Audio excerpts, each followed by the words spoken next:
These millionaires think differently. 94% of them live on less than they make. So that means there's something inside the human psyche that when you do what's right and you get outside of yourself. The third thing I would say about wealthy people is they tend to be... If you want to become a millionaire, you need to learn from people who have already done it. And in this video, I bring together some of the top successful entrepreneurs on the planet to talk about how to master the art of making money. If you enjoy this, leave a like, comment below your biggest takeaway, and subscribe for more greatness in your life.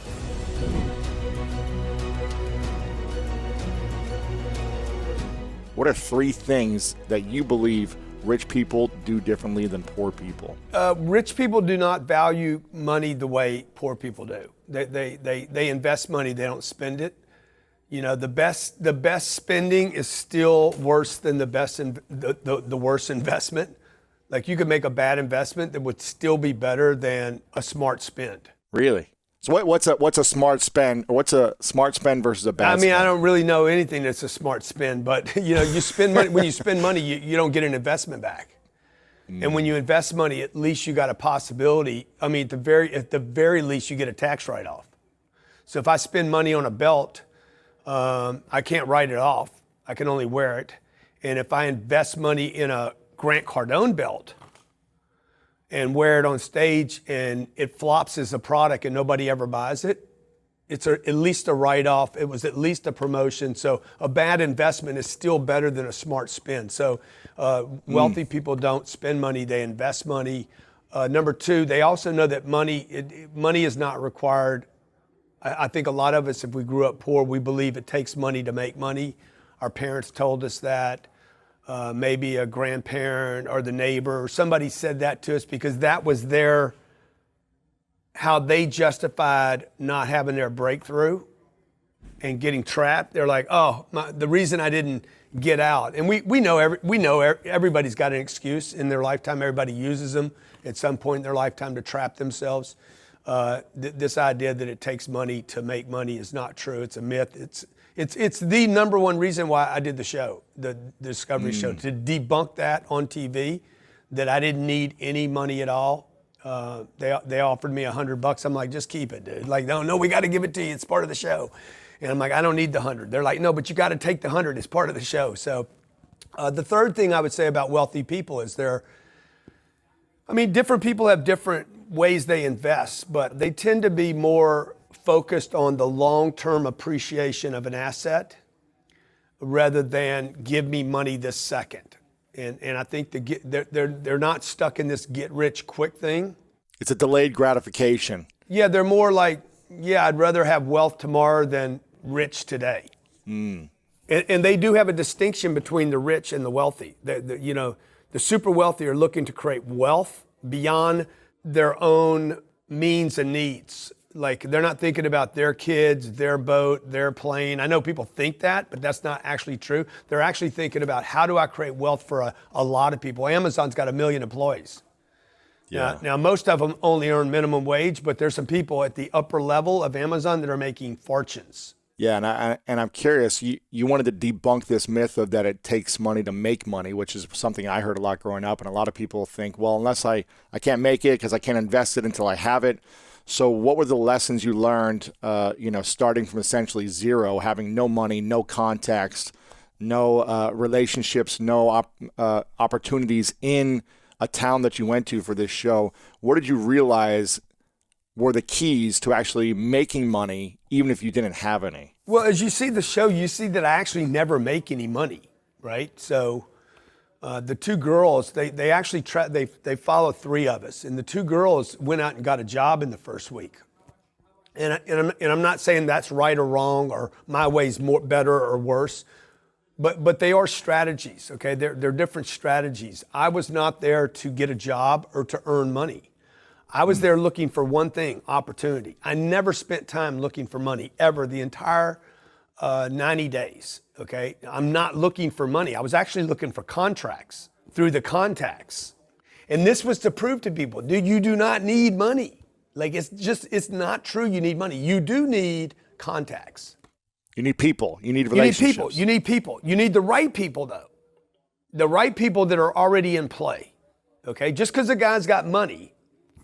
I remember a billionaire friend of mine, he could buy a jet. And I said, hey, Bob, should I buy a jet? He said, you should, I shouldn't. Meaning Grant should, because, and he's way wealthier than I am. He could have bought 40 of them. He's like, I don't have a place to go in mine. You could use yours every day.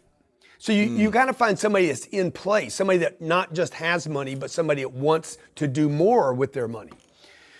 So you'll notice in the first 10 days, I don't spend any money. I don't spend money on shelter, not on food, and not on water. Nothing. Then what I do is I end up accumulating assets. And it's unfortunate that the viewer doesn't see this. Within 5 days, I have 2 vehicles. One was given to me by Discovery, and the other one was a $40,000 Jeep that I basically used from Ryan, this guy I met, and told him, I'm going to sell your Jeep. I'm going to drive it around town and put 10 miles a day on it, and I'm going to sell it. Well, that's a $43,000 asset. My truck was worth $4,000. I still had my $100. I lived in a $46,000 RV that I was trying to sell. So, yeah. What's the other thing I did? And I picked up $10,000 to do in a 15% partnership in the equity of the upside of this guy's company. So literally in 10 days, I was accumulating contacts that could get me equity. And the important part of that story is, man, go get you some equity. Jay-Z talks about this. You're getting, so many of you young brothers are getting an advance while I'm picking up the equity. Ooh, yeah, they're trying to get the get rich quick. Let me give you the money now. Give it to me now. Where the publisher's getting long-term residual income for decades off of your Kevin Hart. Look work. at what Kevin Hart did with his show, right? He owns that show. He owns the ticket sales. He was willing to promote it, not just be a comedian, where Richard Pryor showed up and got his check, told his jokes. Kevin Hart says, yeah, I'm going to show up. I'm going to tell my jokes, but I'm going to own the entire platform, the equity. So how do you get someone to give you $10,000 when you have nothing to give them in return? Or what is it that you're selling them, a greater promise in return? So what I did was I pitched this guy. I said, look, he's a business owner. He wants traffic in his company. Every business owner wants traffic. Every entrepreneur wants traffic to their website. And I said, look, I'm going to drive traffic to your store. He owned a mattress store, big margins. And I said, I'm going to make sure you have the biggest weekend that you've ever been here. And I said, if you give me $6,000, I'll take the $6,000 to the store. In fact, you don't give me the money, just call it in and approve it. I didn't want to touch his money. I never asked anybody for any money. And I said, I'm going to go run a promotion for you. I'm going to put together the banners, the logos. I'm going to stand out in the street. I'm going to drive the traffic to your place. What do you want, Lewis? What do you want, Lewis? I did that more than once, by the way. What do you want, Lewis? And You did? Because my name was Lewis, right? Yeah. And I said, dude, I don't want anything. He tried to give me money to do this. I don't want your money. I just want the opportunity. I want to prove myself. Because what I really wanted from him was I wanted him to front the bill at the print shop so that he could put me in play. Well, I went and ran the whole promotion that weekend. I said, if you send them, if you just authorize the spend, I'll conduct the promo. I'll run it and do it. We did $91,000 worth of mattress sales. We did $15,000 that weekend and then another $65,000 over the next 3 weeks. And he's like, dude, you're a star. Now he's like, hey, what do you want for what you did for me this weekend? That was the best weekend we've ever had. And I'm like, I don't want anything except to be your partner. So you wanted equity? I want to be your partner, dude. And I said, I want 15% of the upside of your company. I said, what's fair? He's like, 15%. Everything above what I'm doing now, I'll give you 15%. He's the one that made the offer. I said, that's awesome. Wow. And then that's when I said, hey, can you give me an advance of $10,000 on the 15%? People think that I asked for $10,000. I actually didn't get $10,000. I got an advance on a partnership, which is even better. Wow, that's fascinating. So you never asked for money. You said, give me equity with everything. Give me equity. And then once I got the equity agreement on the upside, most people are willing to give you this. Because it's more than they've already made. They're already making a certain amount. They never crossed past that probably in years. So they're like, okay, if you can help me 10x it, I'll give you 15%. I don't want a piece of what you're already doing. That's not fair. That's an unfair deal. I mean, people are like, I need to ask for more. Yeah, but you don't want to ask and look stupid. Like you can't ask somebody to give you something of a company they already have.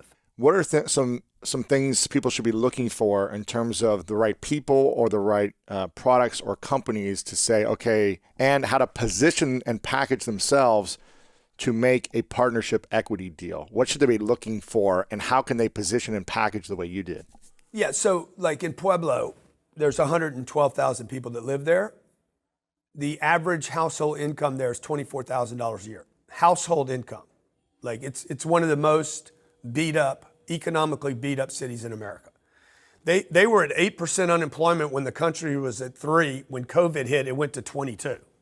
Wow. Like just ridiculous, right? So now, when I'm in a problem environment like that, you have to do the math. So I'm like, okay, there's 112,000 people there. I can't meet them all, and I don't want to meet them all. I only have 90 days. So then I said, okay, who's got the money in this town? The businesses have the money in the town. This is the unfair advantage I have in this show, is that I did not go there to start a new business. I went there to find a business that was already banking. A lot of people think Did you have that intention before? 100%. I said, there's no way I'm going to start a new business. There's 34 million businesses in America. America does not need a new business. And it's so hard to launch and create momentum, especially if you don't, even with your audience, it's hard to launch a new business. It is so ridiculous. It is so stupid what people are doing today. I'm going to start a new beauty salon. I'm going to start a new masseuse place. I'm going to start a new cosmetologist house. I'm going to start you got a new idea. Nobody needs it.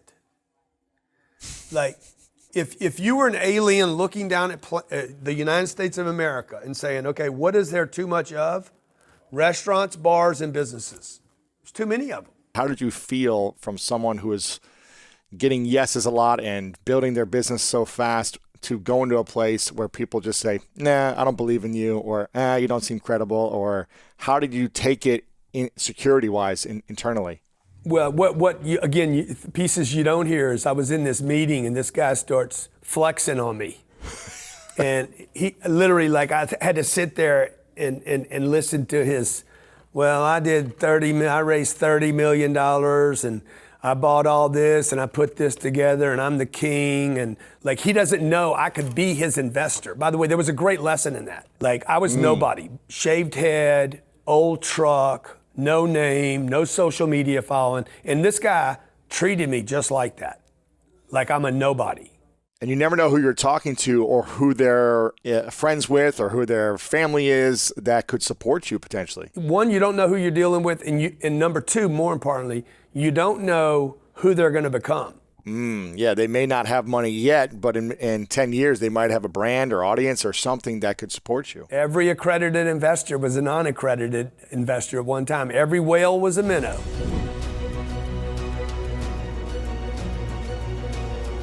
I always tell people, what you don't know can be your greatest asset if you let it, because it ensures you're going to do it differently. Absolutely. And when I landed Neiman Marcus, all these people came up to me and said, I have been doing this for 7 years, 10 years, 5 years. How did you land Neiman Marcus? And I said, I called them. And they just looked at me and I was like, why? What do you do?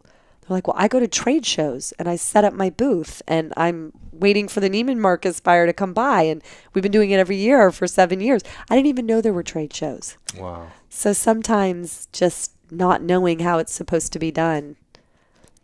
You have to have the courage, though, to say, even though I wasn't trained in this, because a lot of people think, well, I didn't go to school for this, so how could I possibly know? But you know, it's inside of you. Yeah.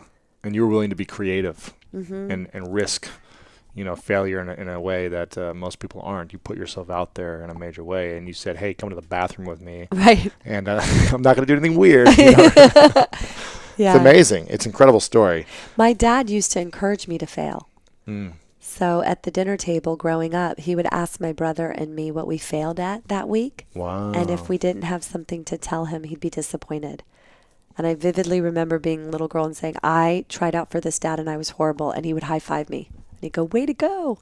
Wow. So he was reframing my definition of failure. So failure for me became about not trying, not the outcome. For those that don't know Spanx, can you share how it all started? And so Spanx was born out of just being a frustrated consumer. I wanted to wear my clothes. I wanted a smooth canvas. I didn't want to see lines or any kind of things going on underneath. So by by taking the hosiery material, which was meant to be seen on the leg until Spanx sort of looked at it with a different lens and said, no, I want the hosiery material to actually be what I create the undergarment out of.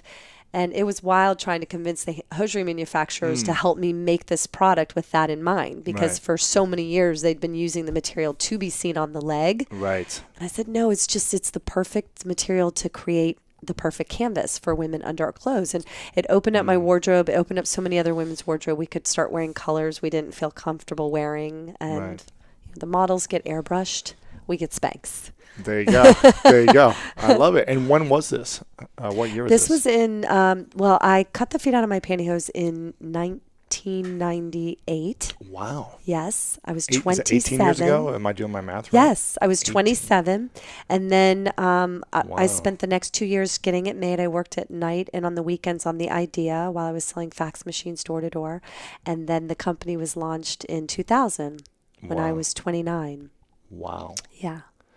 Selling fax machines door to door. Where were you living? In Clearwater, Florida. Okay. Where I grew up. Fax machines. On Clearwater Beach. Are there even fax machines anymore around? No. I mean, thank God I'm not still doing that. I don't know what would have happened. There are no more fax machines. Just like no one watches the movie Airplane anymore? I'm just kidding. I cannot believe. I need to know, is he the only one on the planet who's not seen the movie Airplane? I was quoting Airplane as soon as I put the headset on. I'm like, Stryker, you're too low. You're too low. And you just stared at me like, what is she talking apologize. about? That's okay.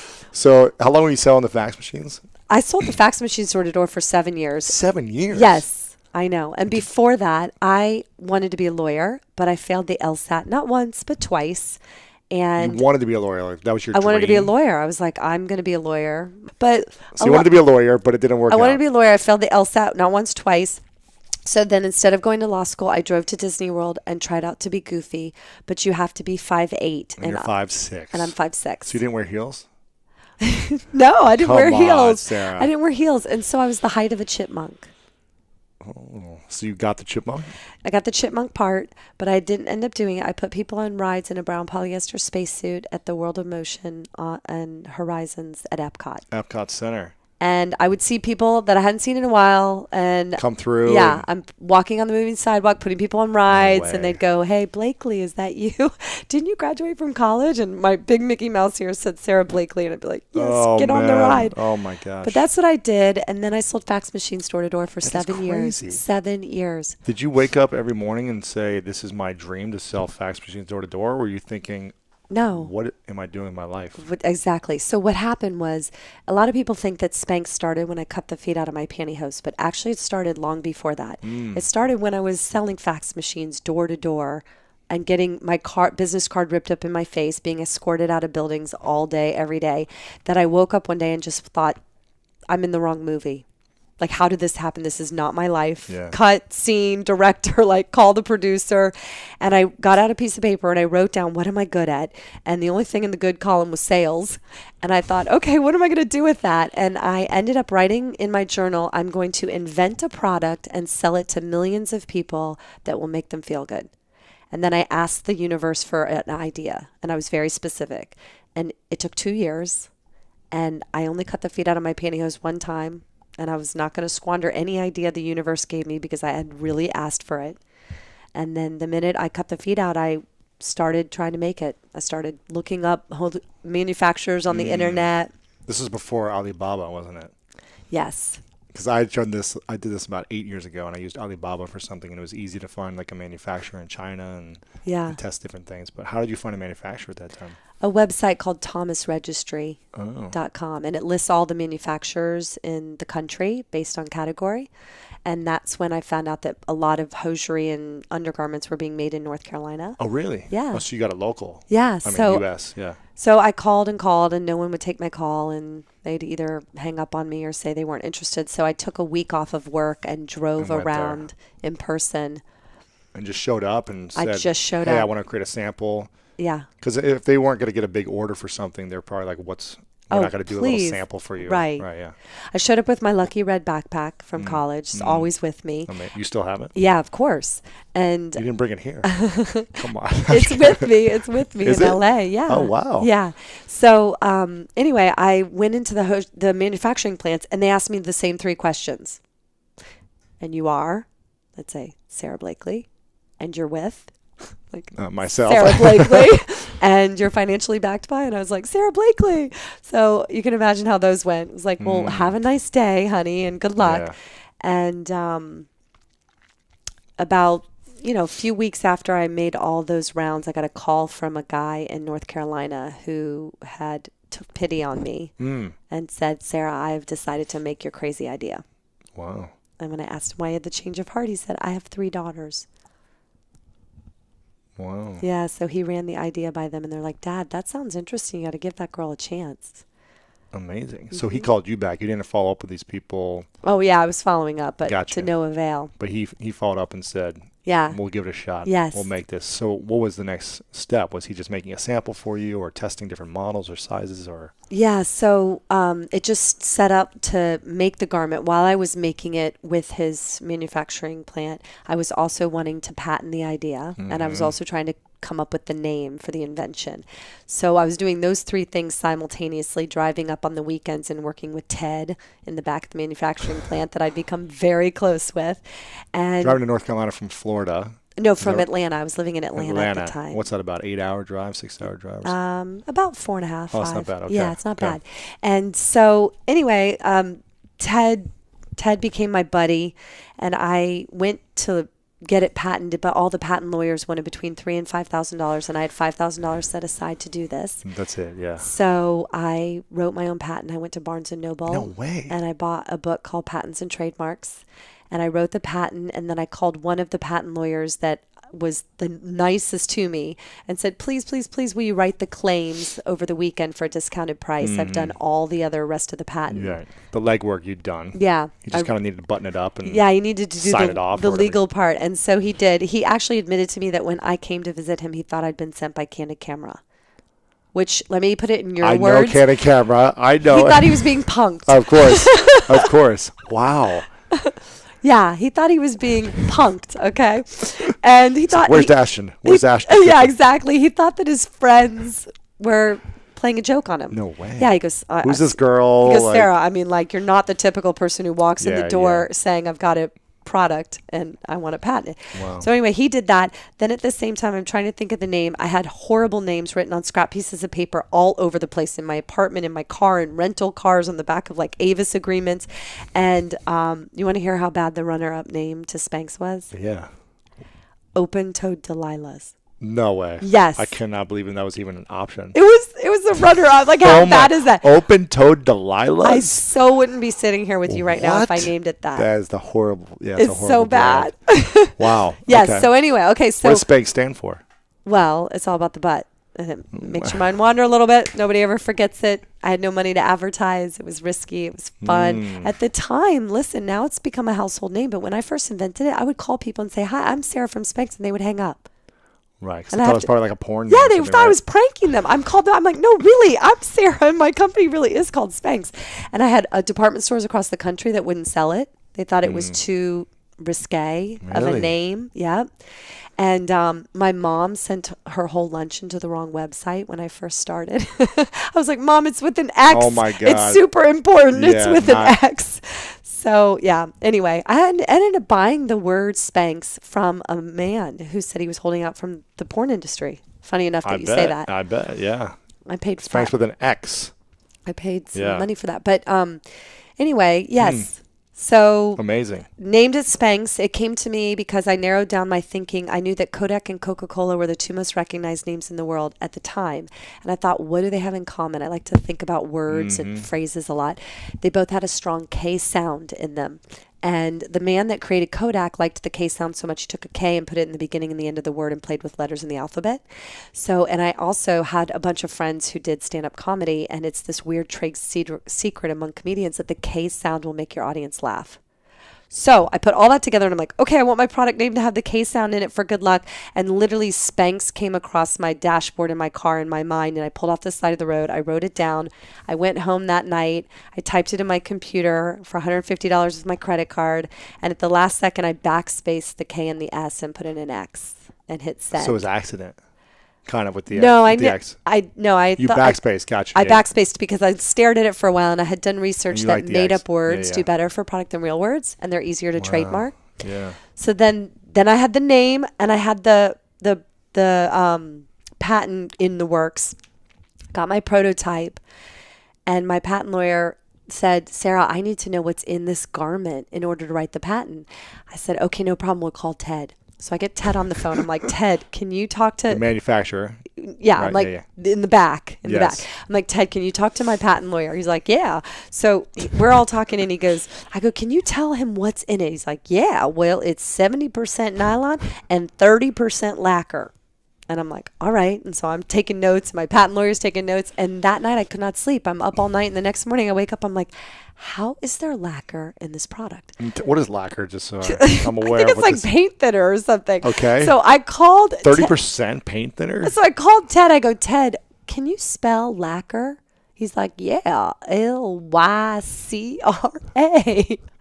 I'm like, oh my God, Lycra. Oh, yeah, okay. yeah. I was like, got it. Do an Lycra. all change on lacquer immediately. all change. My Yeah, yeah. patent lawyer was laughing. He said, you know how fast you would have gotten a patent if you Paint. tried to make this out of paint thinner? He's like, they would have been like, sure. So was it challenging to get it? Did you get it the first try? The patent? I did. Wow. Usually got- it takes a few turns, doesn't it? I got the patent the first try, and I got the trademark name Spanx. Amazing. Yeah.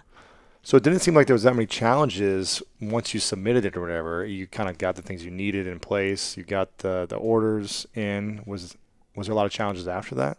Once you got the patent, the trademark? That was a really hard part. It's just I Gotcha. heard the word no for 2 years. Oh, yeah, all the okay. manufacturers, nobody thought it was a good idea. Wow. And also when you're just yourself trying to break into an industry like you mentioned, the manufacturers, it's not really in their best interest to slow down machines or try to Yeah. give a girl with a couple grand a chance. Unless you're going to give them a bunch of money for a big order of something. Yeah, It's like, what's so the point? right. So Wow. that was the hard part. And then once I had it, I cold called Neiman Marcus, and that was the first account I called on. Did you get it? Yes. Well, you were great at sales, Well, so listen, you could sell it. I was so excited. It was my moment. I flew to Dallas. I called them and said, if you give me 10 minutes of your time, I'll come and meet with you. And she said, all right. And this is a buyer. Yep, the buyer. I first called the Atlanta store. They're like, girl, we can't help you. We have a buying office. I'm like, well, where is that? Give me their yeah, number. Wow. And I went in, and halfway through my pitch, I could tell I was losing her. So I said, you know what? Will you please come to the bathroom with me? And she was like so buttoned up. I mean, Neiman Marcus, Right. like her pen matched her belt that matched her shoes. And she was like, what? And you're like, what am I going to do in the bathroom? I know. I was like, just follow me to the bathroom and show you my own panty line. And I went in the stall with Spanx in my pants and without it in my pants. And she was like, oh, I totally get it. It's awesome. And I'm going to put it in 7 stores. Wow. Yeah. I mean, just like that. Just like that. It was so unbelievable. I was so nervous. And then, of course, I had to call Sam. I'm like, in the rental car on the way back to the airport, I called the owner of the manufacturing plant. I'm like, Sam, it's Sarah. I need more. I just landed Neiman Marcus. And he's like, what? He was in shock. He goes, Sarah, I thought you were going to give these away as birthday presents for like years. And I said, no, Neiman Marcus just bought it and I need more. And he patched me through to Ted. He goes, okay, you need to talk to Ted. Okay. So Ted comes back in. He's on the phone. And I go, Ted, I need more. And he goes, I just landed Neiman Marcus. He goes, well, that's great, but what you can do about the crotches? The crotches? Yeah, exactly. That's what I said. I go, what? Don't they come with crotches? We've been making them with crotches. He goes, well, yeah, but we only got one crotch machine. It's being used by somebody else. No way. Yeah. So what do you do then? So I just landed Neiman Marcus and I have no crotches. Oh my gosh. I don't You got know a hole in your crotches? I don't know where to go for a crotch. I mean, like, I don't know. Where do you go? I actually looked in the yellow pages. Crotch making machines? Yeah, I looked up crotch. Crotch machine. I looked up I crotch. don't even know how you spell crotch. Okay, listen. This is what I learned. I'm going to teach you something. Okay, so I didn't know this. What's Yellow Pages again? Yeah. Oh my God. just kidding. It's a big book. It's yellow. Of It's course. what we used to look Of things up. course. Hilarious. And what's Instagram? Oh yeah. You just got on teach it. me. Okay, I just joined it 7 days ago. All right. So where was? Oh, crotch. Yes. Oh yeah. Okay. Crotch machine. So, Looked it up. Yeah. So anyway, in the yellow pages, it's not under crotch. So I learned there's a fancy word for crotch named What? gusset. Gusset? Yes. What? Gusset. Never even heard that word. So I started calling gusset companies. They were like FedExing me crotches from all over. My roommate would come home and be like, you got another crotch in the mail. And then I ended up finding a man by the name of Gene Bobo that worked for a crotch company just 20 minutes north of where I lived in Atlanta. And he saved the day and They made the crotches, and then I could deliver Neiman Marcus. So you had the leggings, they made the crotches, and then you sewed them together? Is that how it works? Yes, apparently, yes. Gotcha. Okay. So then you had enough. How many did you print the first time? 3,000. 3,000. 3,000 pair of the first Spanx. One SKU, right? Or yes, one different SKU. $20, one SKU. 3 sizes or like four. Four Four sizes. sizes, yep. Wow.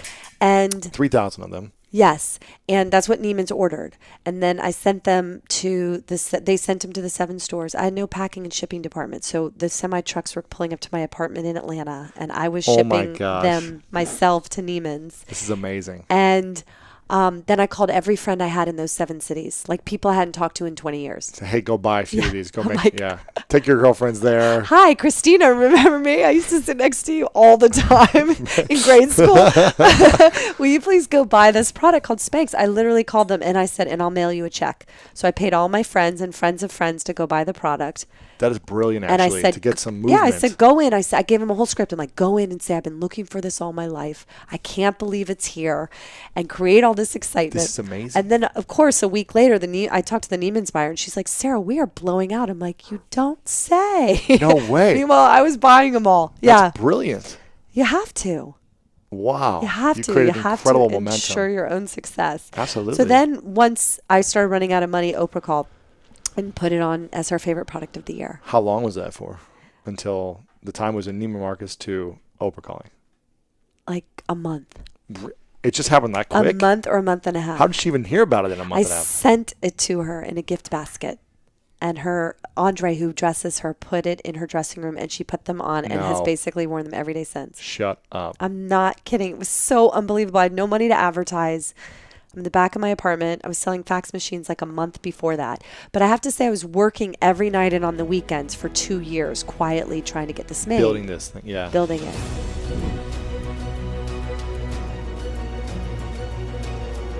The Houston Rockets went on the market on July 17th, and we signed the deal up on September the 5th for the most money ever paid for a professional sports team. Now, and so it's just saying we're going to get it done before anybody else can. Now, why pay the most premium? Why not try to create the win-win, get the best deal for yourself? Why say I'm going to overpay? Maybe it's not an overpay in your mind, but why do that? And when everyone's telling you, maybe that's a little too much, Because I listen. I listen, and I'm going to tell you what I heard. I heard from some very, very smart people, and this is one of the reasons that the book's titled "Shut Up and Listen" is because I do listen, and I had some really smart people who know a lot of people who went after sports franchises say they quit too soon. It's the biggest regret they ever had. Meaning they sold the business? No. They went after, say, the LA Clippers. They went after the Golden State Warriors. They went after and people that could afford to do it. And they just said, I'm not going to pay that extra $100 million or $200 million or whatever. And then they had to go buy a team in the years to come somewhere else, not in their hometown, right. Or a minor league team pay more, or something, whatever. And so I was told there's never been a team sell for less in sports. And it's just a mistake you don't make. And so I listened to people and said, you could regret this. And it's kind of funny, but I already knew I was not going to lose, okay? I was not going to lose this opportunity. And when other people, I even had the Tad Brown, who I've known for years, who runs the business side of the team even today, call me at one point and said, y'all aren't in the room kicking tires like some of the other people. Are you losing interest? I said, no, Ted, I haven't lost interest at all. I said, everybody else is in there trying to justify how do you pay $2 billion, because they made it really clear that they wouldn't sell it for under $2 billion. Wow. They're all trying to figure out how you pay that for it. I was out there making sure I could raise the money. And so I like that. And no, seriously, because you weren't even thinking. You said, "I'm going." Right. Yeah. I knew that the team on a bad year is going to make $40 million, and on a good year is going to make $90 million. Okay, I knew that. Okay, and I'd known Tad for 15 years. But if you start trying to say, okay, if it makes $40 million or it makes $80 million, do you pay $1.9 billion or $1.8 billion or $2.2 billion? It has nothing to do with it. Okay. Okay, and so while everybody else and was doing due diligence that way, even people that have a lot more money than me, okay, they're trying to get there, and they missed the box. Okay, they were looking at the wrong thing instead of realizing this is a 10-year play. And I can promise you one thing: I bought this team in 2016. Yep. In 2026, it'll be worth $3 billion. Really? Okay. Yes. Okay. It's already moved up in value. So it's just the feel and knowing what to do and not getting caught up in the due diligence that doesn't matter. And I think one of the reasons I've been successful is because nobody does due diligence on an acquisition more than my team does. But it's just don't get caught up in the things that don't matter. Like price of a few $100 million. and you know what's so funny? And then you know how I got their attention? Everybody else wrote letters. They said, okay, we want everybody's letter of intent today. Everybody had all kind of ins and all the potential buyers. Everybody had all kind of ins and outs and everything. And you know what I did? I said, I'm going to put up $100 million non-refundable. I love that. No financing contingency, no NBA approval contingency. And if something happens, I'll walk away and lose it. Okay, so that with the previous owner. Yeah, with the previous owner. Yeah. Wow. No one else was willing to do that. Nobody else will do that. And you were willing that's the second time I've done that, and it worked for me because my great casino in Lake Charles, right outside of Houston, I did the same thing. 50 million, right? Or 40 million? 50 million, 50 million, yeah. So it's worked for me twice. I hope I have the opportunity to do it again. That it's something I want that bad. What is the things that people should be looking at? You mentioned people are looking at the wrong things. They're thinking about the price or the other things. What should they be thinking about if they want to acquire something? Whether you're a small business owner that wants to acquire something for $100,000, or you're a billionaire like yourself trying to acquire something for $2.2 billion, what is the thing they look for? Well, if it's something that you really, really want and you can afford it and it doesn't really matter, you should just go get it, okay? Why? Is that for the peace of mind? Just for the peace of mind, and so you never regret it, okay? I can go back 20, 25 years ago, and I've been asked this the last few days. I had a chance to buy this unbelievable car collection about 25 years ago that had great muscle cars right when they were, it was unbelievable. Yeah. And I was really buying it at a bargain because the father had died, the son was selling it, didn't give a damn. Yeah. And I lost a deal over $200,000 that today, if I own that, I would just walk in there and say, this is mine. Yeah. I just love it. And I learned a lesson. And 25 years later, that's the one deal that comes back and haunts me because I negotiated a little bit too hard for something that really mattered. Now, let's look at in a box of a real business deal. You can't get caught up emotionally. There's always another deal.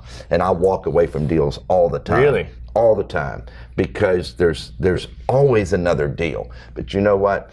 There's only so many great car collections. There's only one NBA team in your own hometown, okay? Right. And so there's certain things you don't worry about. Yeah. And that's where you have to be smart and say, there's always another casino to buy or another restaurant company to buy, but keep it right. Know what's in the box and know what's out of the box. I'm glad you said that because I acquired something a couple years ago that I did this move without knowing I was doing a Tillman move.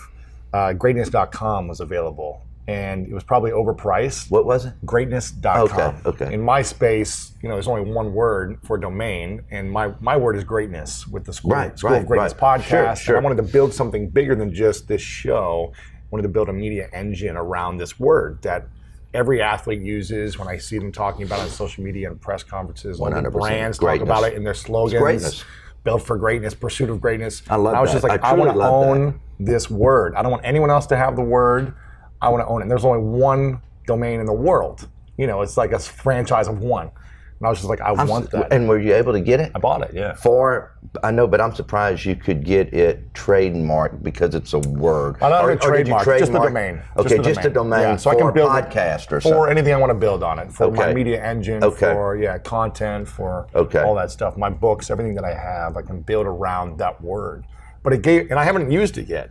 I just have it. It just redirects to my personal site because I want to build it the right way. I love but for it, though. me, I love it gives me that. peace of mind that no one else can build something and confuse my audience. No, because it's such a strong word. Strong. And it's something that we all are after every day. Right. You know, the people who want to be. Exactly. Okay, and so I love that in you. Yeah. So I got to learn how to continue to level up like you're doing now. I'm curious, who was the most influential person in your life growing up?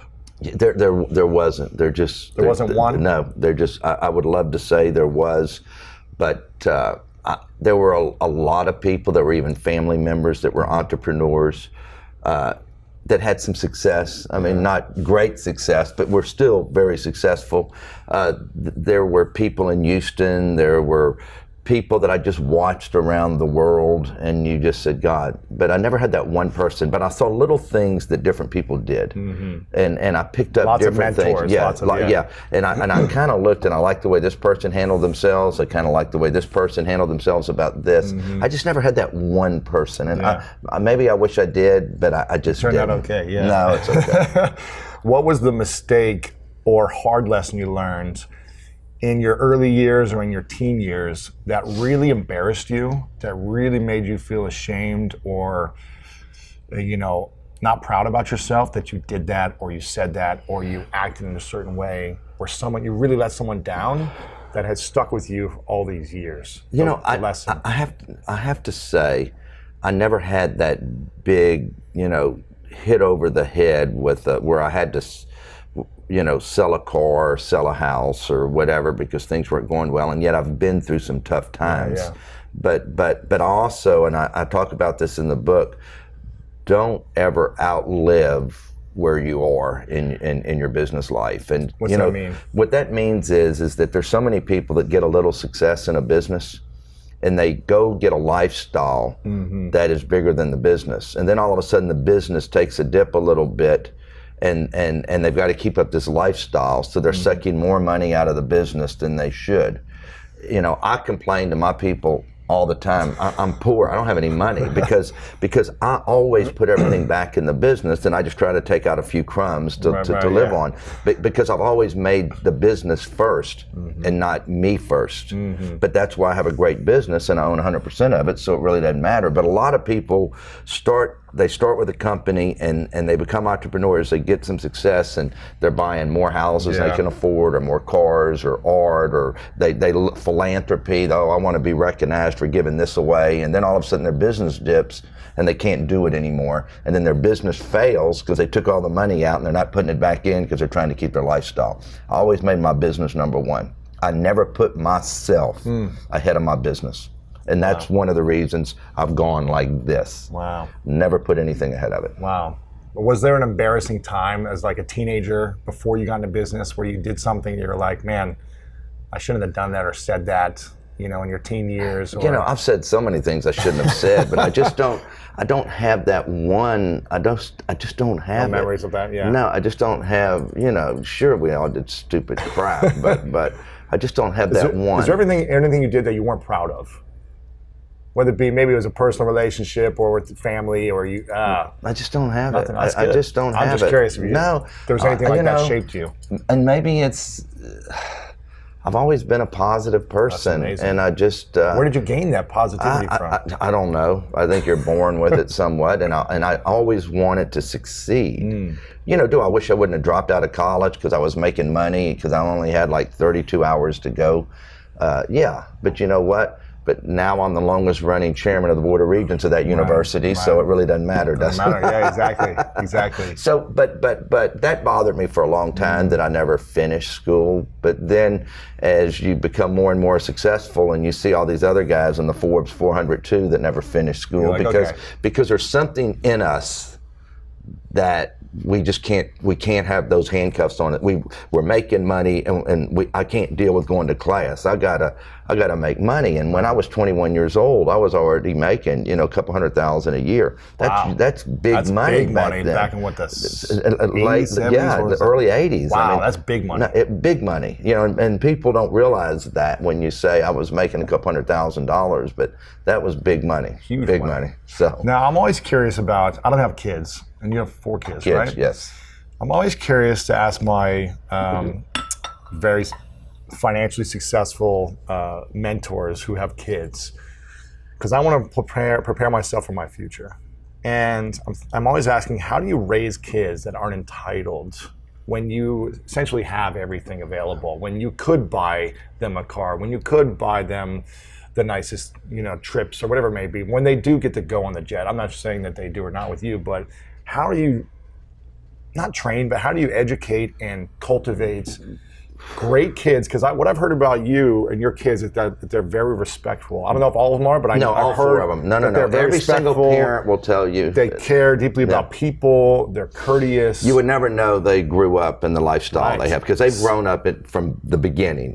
So how did they grew up flying on, because I had my first jet in 91, and I think the first one was born in 92. So how did you teach them? How did you lead them? I think their mother had a lot to do with it, because she's very balanced, and we just never acted like we were that special, and they always saw me work hard.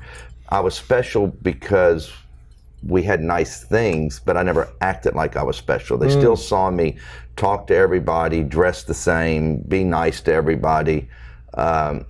And they just picked it up, and at the same time, I mean, they've gotten on my ass because they went to the right schools and they lived in the right neighborhood, and so therefore they had lots of friends that were spoiled. They also looked at the people that were generational money, that you go back generations, and they didn't like what they saw in those kids and how their parents acted, and realized that they just weren't motivated people, and I've made them realize that you're not going to go to a club just because your friends do and can buy $5,000 bottles whenever you want. Okay, like a lot of their friends have credit cards, so that they've been on me many times and through their college years and saying, it's embarrassing to us because everybody knows we have more money than them, and we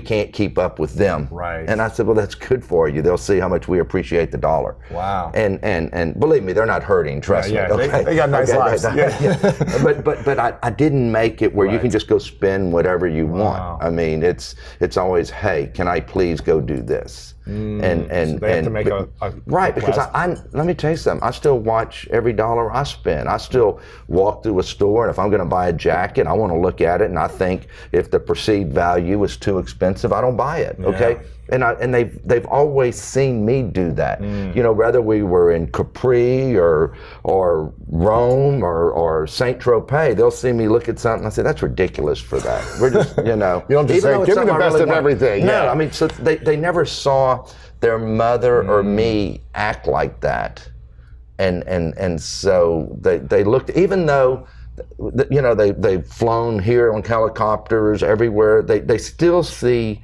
but that was more for convenience. They see us watch how we spend money, and that's the smartest thing you can do. How did you keep this attitude for yourself when I'm sure a lot of your friends who have accumulated wealth over the years, maybe you saw them start to change that grounded attitude? How did you keep that for yourself when so many people are pitching you, on your TV show, which is great? It's like everyone's coming to you for the answers. Everyone wants an opportunity from you. Everyone's got the deal. How do you stay grounded? And I'm sure you're, It just happened over a period of time. It's not like I was a tech baby and I had an app and all of a sudden I wake up and I'm worth this. It's been like this for 35, 40 years, since I was 20 years old. And so I never had that issue. And so I didn't wake up one day and I was rich. I mean, even when I took my company public in 93, I was already worth a few $1 million. And so, even though you got a bunch of paper net worth, it just still wasn't. So the paper net worth, I think, was 100 million at that time? Yeah. And then what changed for you mentally when you saw that kind of paper net worth? When you're like, okay, I was worth a few million or whatever it was then, but now I'm on paper worth. Well, I mean, once again, I was smart enough to realize that paper net worth could go away. I watched many companies have IPOs and then 3 years later, tank. And so I didn't, I know there's a paddle for everybody's ass, and I talk about it in the book. And I think that's probably, what I could give everybody out there who's ever made a few dollars. you better watch for. Even today, you know, and I came out yesterday, was number 140 on the Forbes list, 4.9 billion.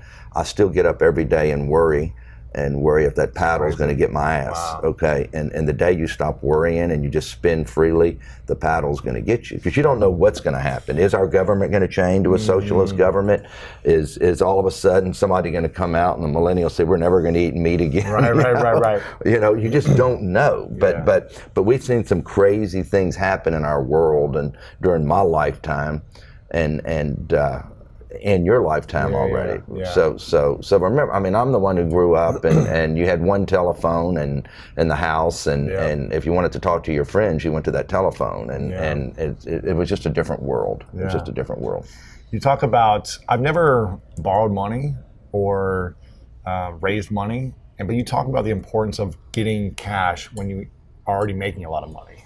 Why should someone like myself or a business owner get a line of credit, get cash out, even if they're already thriving and doing well and they've got cash in the bank? What's the importance of that? Well, everybody does different things, and you got to do with what you're comfortable with. And I've always been comfortable with borrowing money, but that's also my success, because the way you look at unless you're a tech baby again, the world was created because of leverage finance, okay? Right. There's the reason that you had, you know, all the tech companies and the media companies and the great big casinos in Vegas, the things that cost billions of dollars. You had to raise a lot of money. You did it with leverage finance, with my good friend in California, Michael Milken, really came up with. But that's why there was such an explosiveness in the 80s, because of leverage finance. I've always been scared of debt, but I haven't been scared of debt. I never had a problem with using it, but I talk in my book this is the problem that we all do, is say you have a small business and you want to go out and borrow some money, and you do a pro forma for the bank, a budget, you know, to keep it simple for people.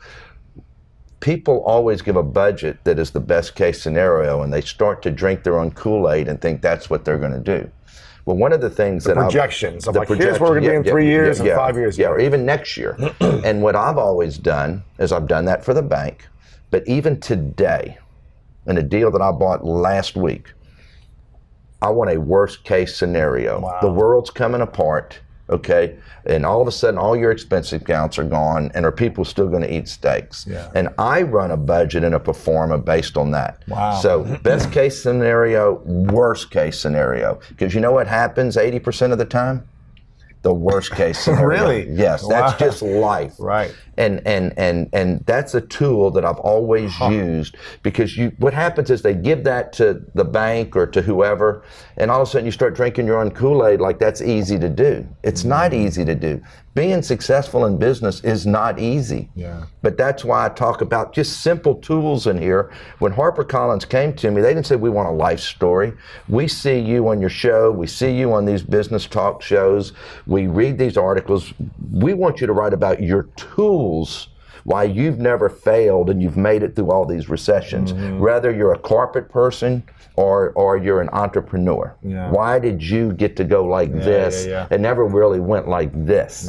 Right. So I want to go back to your family for a second. Is there anything that you do with your kids, like a ritual or a gratitude practice or something over a dinner table, or is there anything you say to them at night? Maybe not anymore because they're more grown up, but when they were growing up, was there something you said to them every night or every morning, or was there a practice that you had as a father with your kids? I never did. I've never been one to try to make my kids something that they aren't, and so you're going to go play baseball, or you're going to take piano lessons, or you're going to. We've always kind of let them do whatever they wanted to do, but at the same time, you know, I've taught them it's nice to be important. It's more important to be nice, and I've taught them even today. I just said, they've learned a lot too. Where I'm very observant, they've learned a lot by watching other families that have money.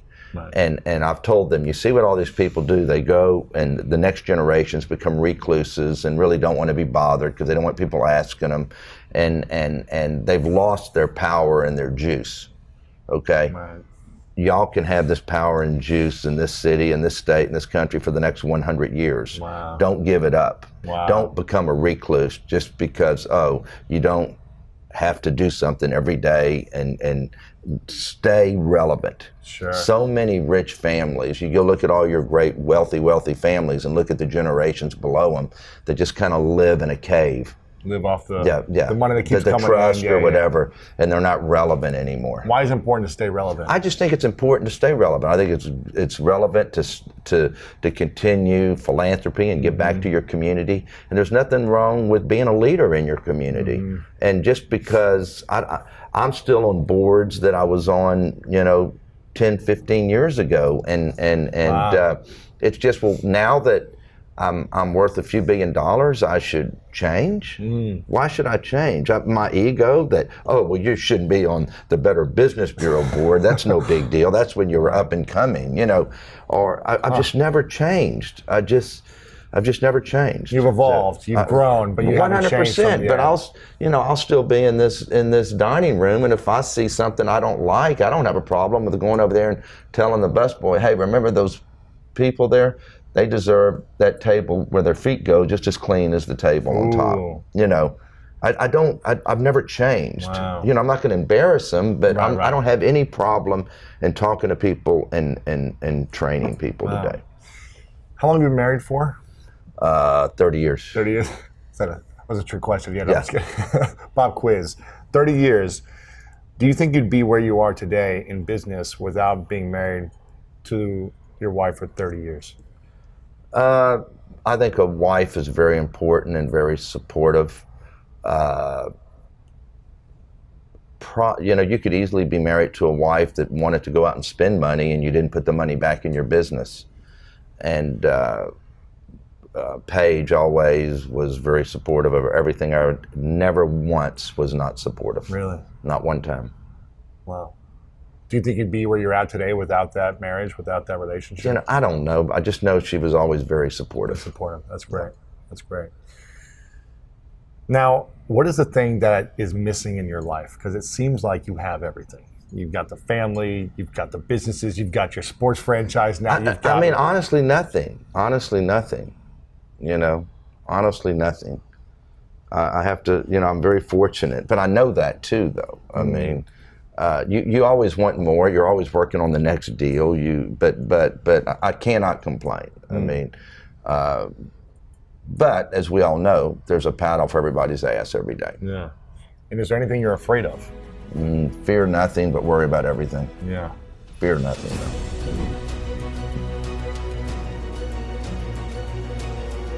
You've been in the financial world for 20 plus years now. That's right. After coaching and realizing you weren't going to make money, you went to work at a bank. That's exactly right. So I started down the banking path. Now, I had wanted to go into the FBI.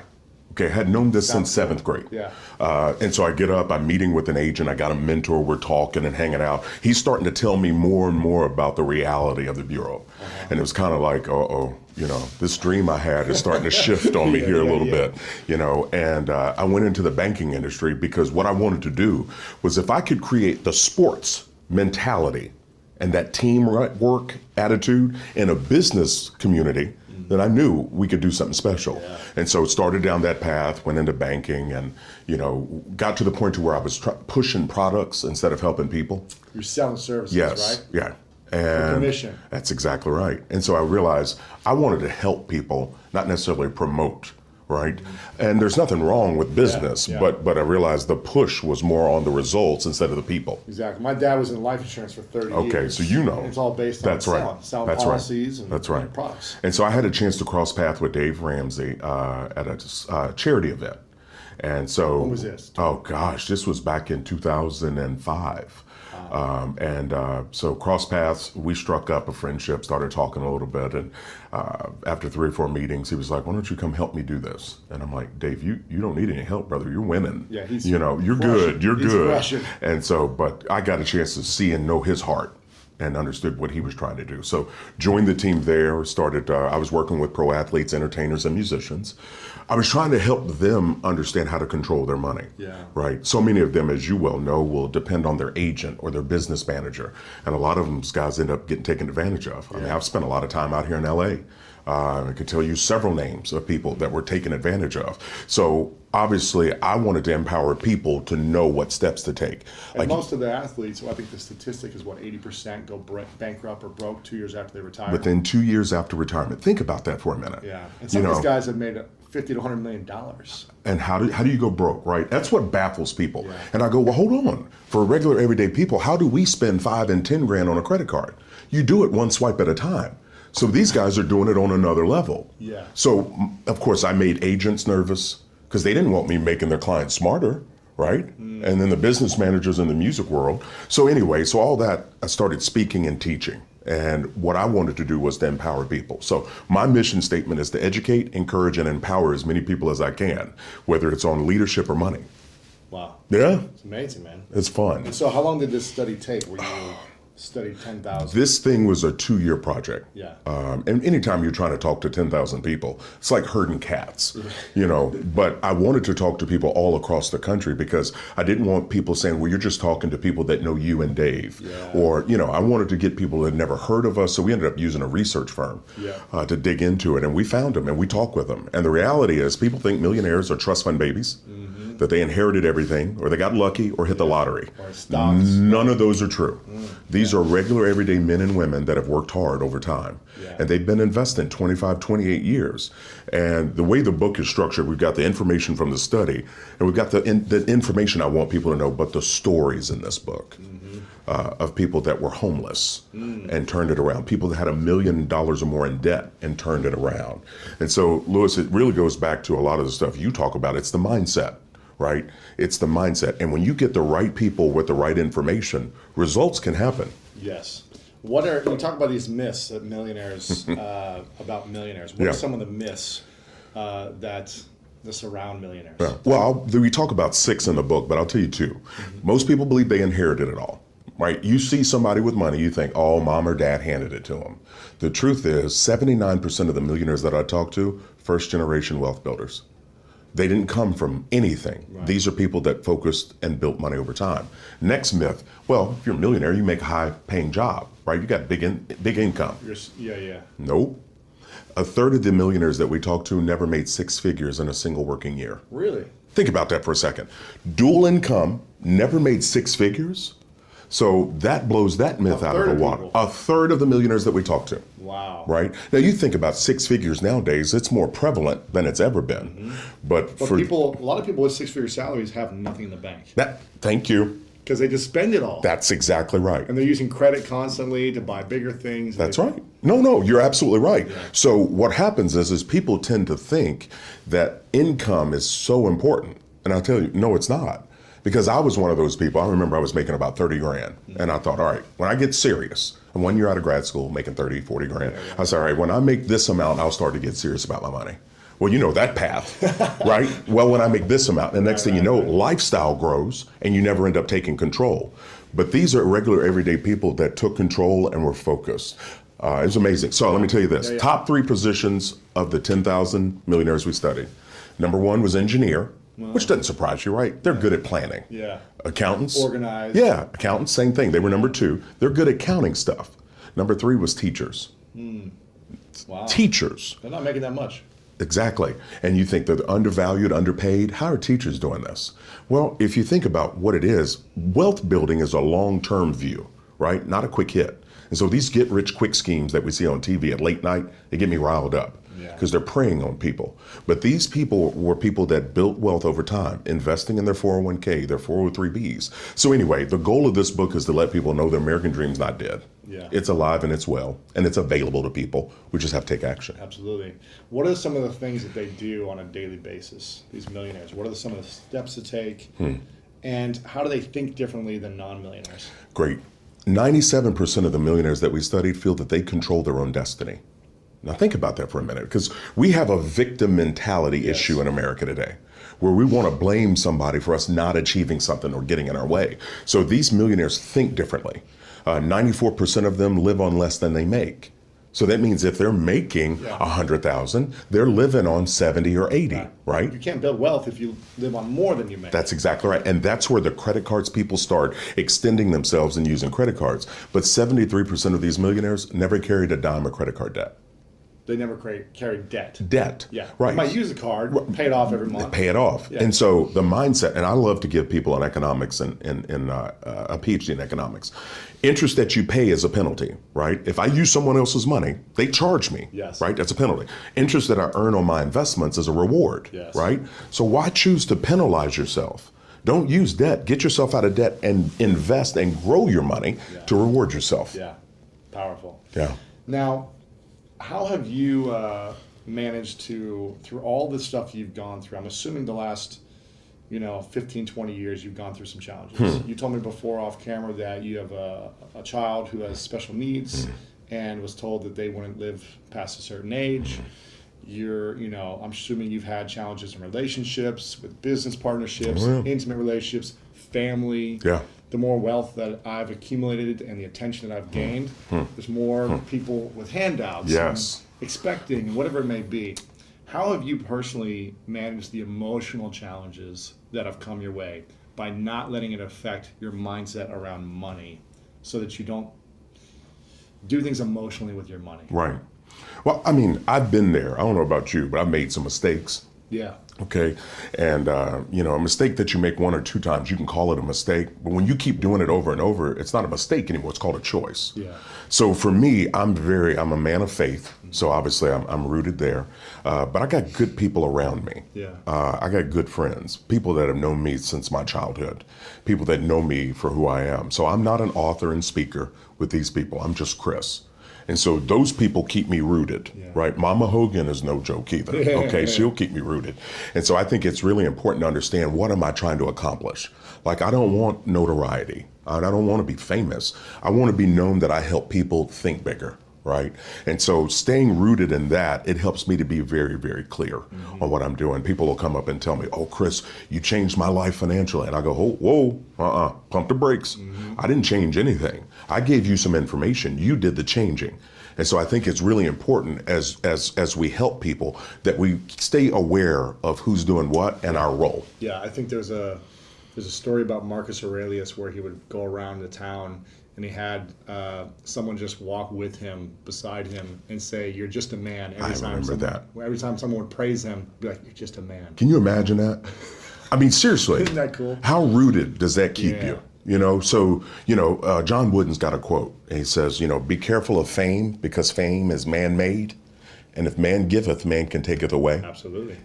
And so being aware of that, I think, is really, really important. What's the heart behind what I'm trying to do? Yeah. And so, if I travel and I go speak to 10,000 people, if I get one person whose eyes light up and they start thinking differently, then I've done my mission. Yeah. Yeah. What's the biggest challenge you've gone through in the last 15 years? Personally, emotionally, financially? Biggest challenge was definitely the diagnosis of my youngest son, Case. At age 2, they diagnosed him with this rare genetic disorder that could kill him. It could take away his speech, take away the ability to walk, ability to eat, and eventually end up on a feeding tube. It was the scariest moment of my life, sitting in that doctor's office holding that 2-year-old boy. Wow. Listening to that. And went to some dark places over a few years. Really? Well, you know what us men do when we have challenges. We're not as smart as women. Yeah, we don't share. Women go share. Yeah, we don't share. Men don't share. Yeah. We isolate. Yeah. And then we internalize, and then we stuff, right? And so you can imagine working through something like that, the isolate. weight that you carry. It messes with you. It does. It messes with you. It does. That was the biggest challenge I've walked through in the last 15 years. How did you get through that initial few years of stuffing or pain? I just stuffed. I didn't do what I should have done. Isn't it amazing how hindsight's 2020? Mm-hmm. I wish I would have sought out those close friends, and they would check on me. And what would I say? I'm good. Yeah. I'm fine. Yeah. I'm all right. And I wouldn't. And so that was a learning lesson for me, that isolating is dangerous. That it's good to reach out and get help. It's good to have people you can be real with. And I came to this realization: we need 4 people in our lives. You need a mentor, That's just somebody that's having some success and can guide you. You need a coach who will push you, right? You and I know the word coach means something to us, right? Because they will get on you, they will drive you, because what's the goal? To try to help you to get better. But you need two more. You need a cheerleader. You need somebody that believes in you. They're not worried about what you achieve, they believe in you. And that's important to have. And then you need a friend. You need somebody you can be real with, that you can just say what's on your head. They're not holding it against you. You can be honest. So if you get a mentor, a coach, a cheerleader, and a friend in your side, that's awesome. But I want to encourage people to do this. Not only find those four, you need to be one of those four for someone else. You need to be four of those things. Is that what you're saying? That's right. You need to be a mentor. Yes. You need to be a coach. Yes. A friend. Yes. And a cheerleader. Absolutely. For someone else. For somebody. And when you do that, now what it does is it takes the focus off of you. You know, one of the things you and I have in common is I firmly believe that if you've ever walked through a mess in your life, that it qualifies you to be a messenger. It does. You know, when you've gone through some stuff, you learn. That's right. And if you're willing enough to be transparent to share it, and you're not worried about people's opinions, the impact you can have on someone else to give them the courage to try or to reach out and talk, that's a big deal, man. This life is hard. It's not meant to be done alone. No. Yeah. Wow. Who is your mentor, coach, cheerleader, and friend? Oh, yeah. Well, mentor is obviously Dave Ramsey. Yeah. This man has been an incredible mentor for me, just guiding me. And then over the 13 years of being with him. My coaches, man, I've got a lot. Yeah. I've got some people that are walking with me spiritually. I've got people that are walking me from a business perspective. I'm constantly reaching out to learn. I'm like a sponge all the time. That's big. Cheerleader, Mama Hogan. Yeah. I mean, that's my number one fan right there. She's behind me. I've got all kinds of family, uncles, and everybody. They're just for me. Friends, I got amazing friends. Childhood friends, people at the office, people that care about me as an individual, not just what I do.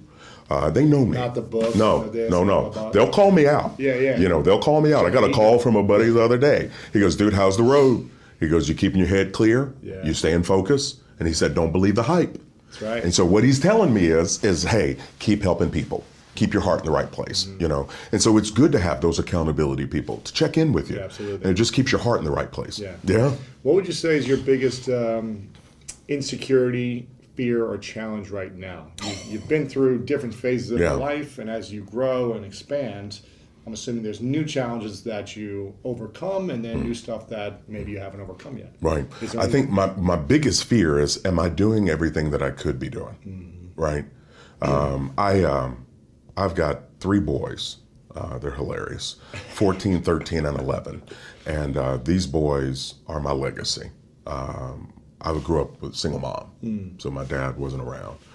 He came around with birthdays and holidays or whatever, but he wasn't there. So when I had started getting ready to have kids, my goal was to try to be the dad that I wish I would have had. And so that puts some weight on you, right?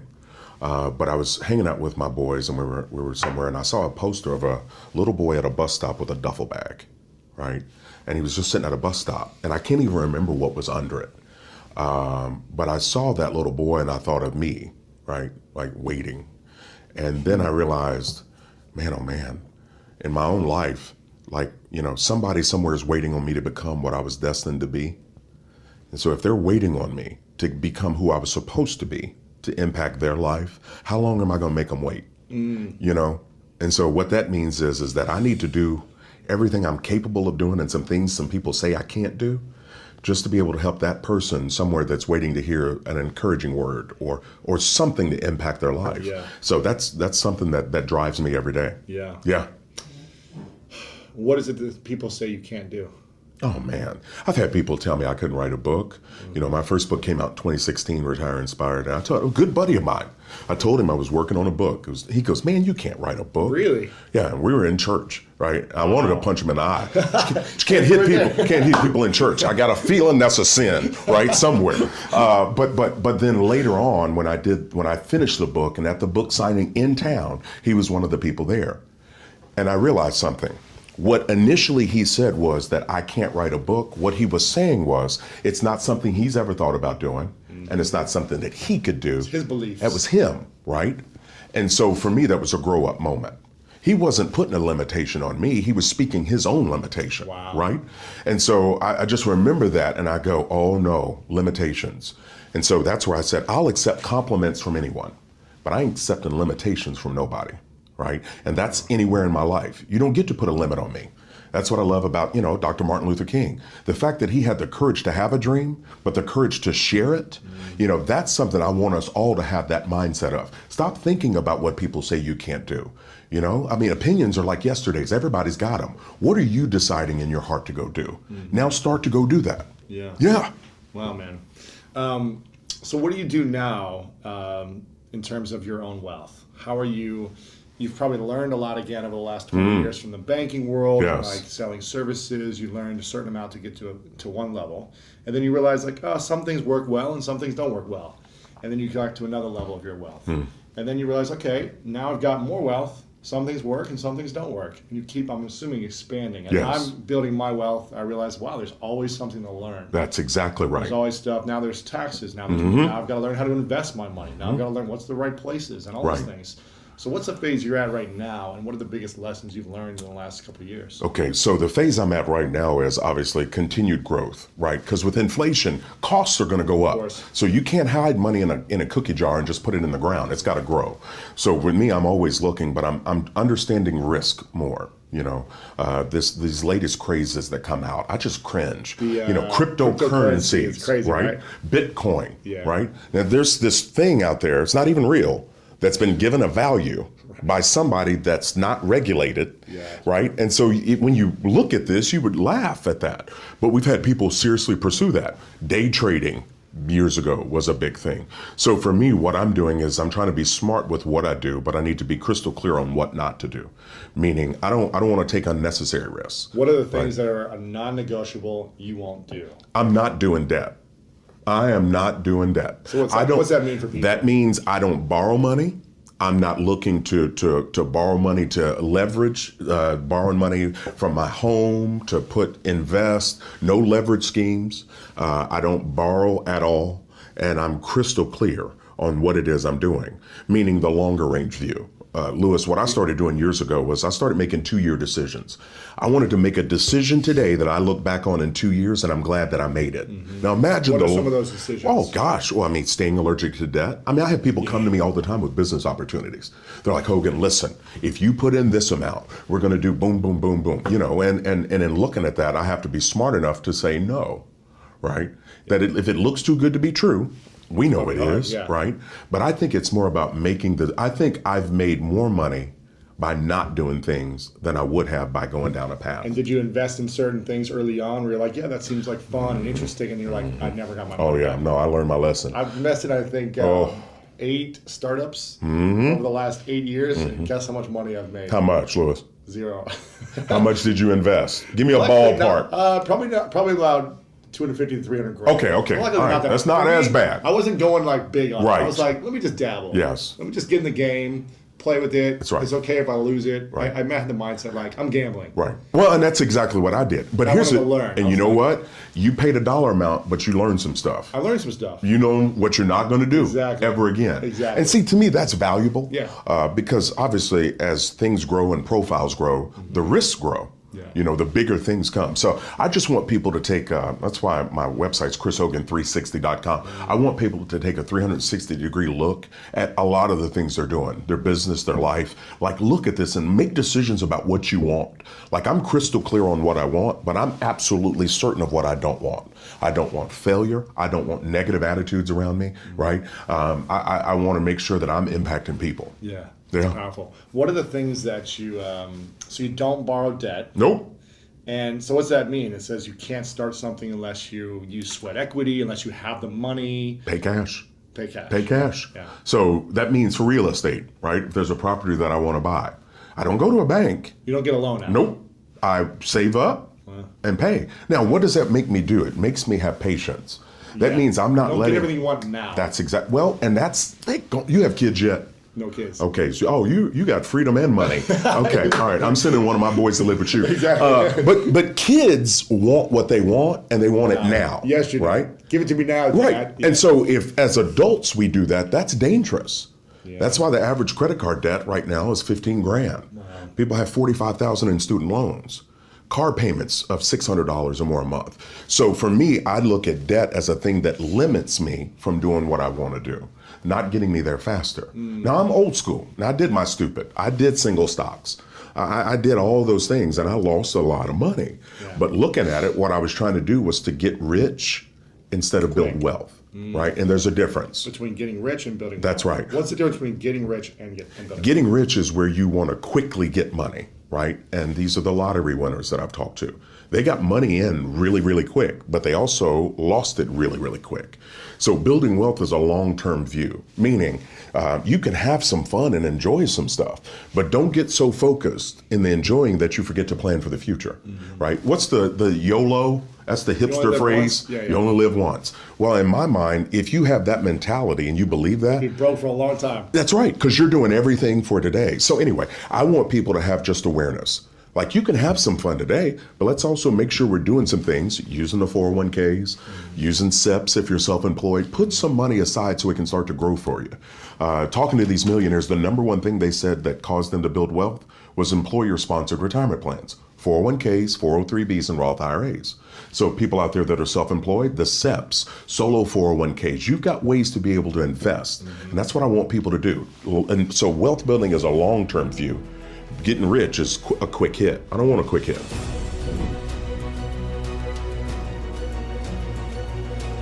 My journey has been filled with hundreds of no's, tons of rejection, and I feel like figuring out how to not take it personal has been huge on the business side of things. It's always hurt, to be honest, it's always hurt. But also, I believe, and no matter if someone believes in God or the universe or whatever, when I look back at everything I've gone through, especially this last 10-year window, there's a famous saying, rejection's God's protection. You could say rejections is the universe's protection, right? Whatever applies to each person listening, but I believe it. And so that person shouldn't have said yes to you. It wouldn't have been the right fit for you. Been the right fit. Or the right timing, or whatever. And what's hard, and here's the hardest thing, is so many people actually never step out of their comfort zone because they're so afraid of rejection, because it freaking hurts. It sucks when it happens, right? And sometimes it doesn't make sense, and it doesn't feel fair. And I remember, one rejection out of hundreds in my journey, because I thought I was going to be a news anchor and a talk show host my whole career. I love other people's stories. Yes. I just want to interview you right now. It's since the time I was a little girl, it's all I wanted to do.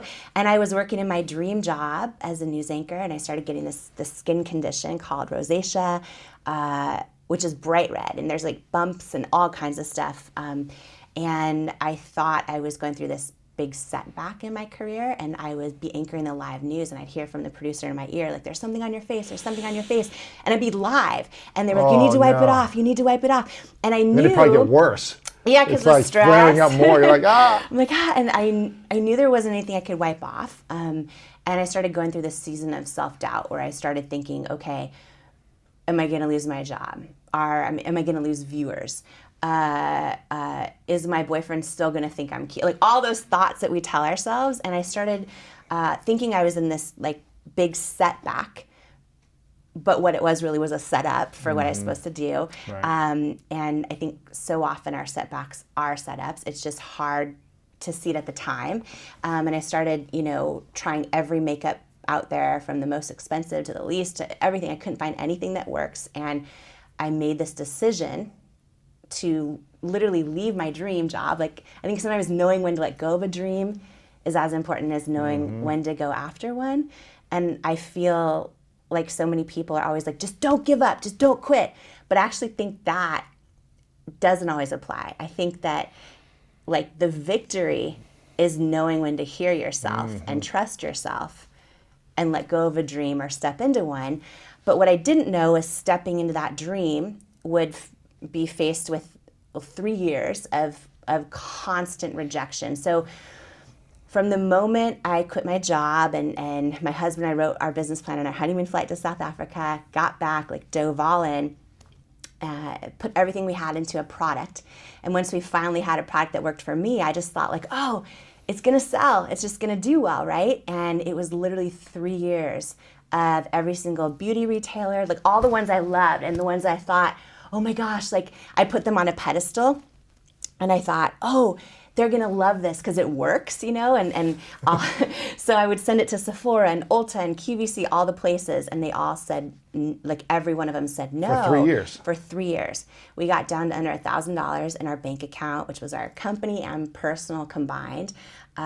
Literally, it was no after no. And I mean, one no that stands out, just to share this, because anyone listening, part of, you know, your greatness community, like dealing with rejection, dealing with setbacks, dealing with, it's hard when you check in with your gut. You feel like you're supposed to be going after this dream or creating something or launching the podcast or creating the product or whatever. It's hard when you feel like it's the right thing, but then there's no proof of success around you. No one's buying into it. No one's buying into it. And then your own self-doubt starts taking over, right? And when you have experts telling you they don't believe in what you're doing, that's hard. And I remember one moment in particular when we got interest from a private equity firm. And I was so excited because we had had so many no's. And I thought, okay, if they invest in us, and this was a big private equity firm, they invest in a lot of like consumer product companies that we see at the grocery store, like household names, right? And they invest in a lot of them pre-revenue, and then they become big companies. And I'm like, oh, you know, if they invest in us, A, I won't go bankrupt. B, maybe they can use their leverage to get us into these stores that are telling us no, they don't want our product. And so we started the meeting process with the investors and went through the diligence phase and presented our product pipeline and showed our budgets.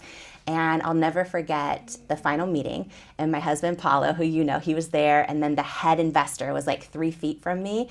And I thought it was going to be a yes. Like I was so excited.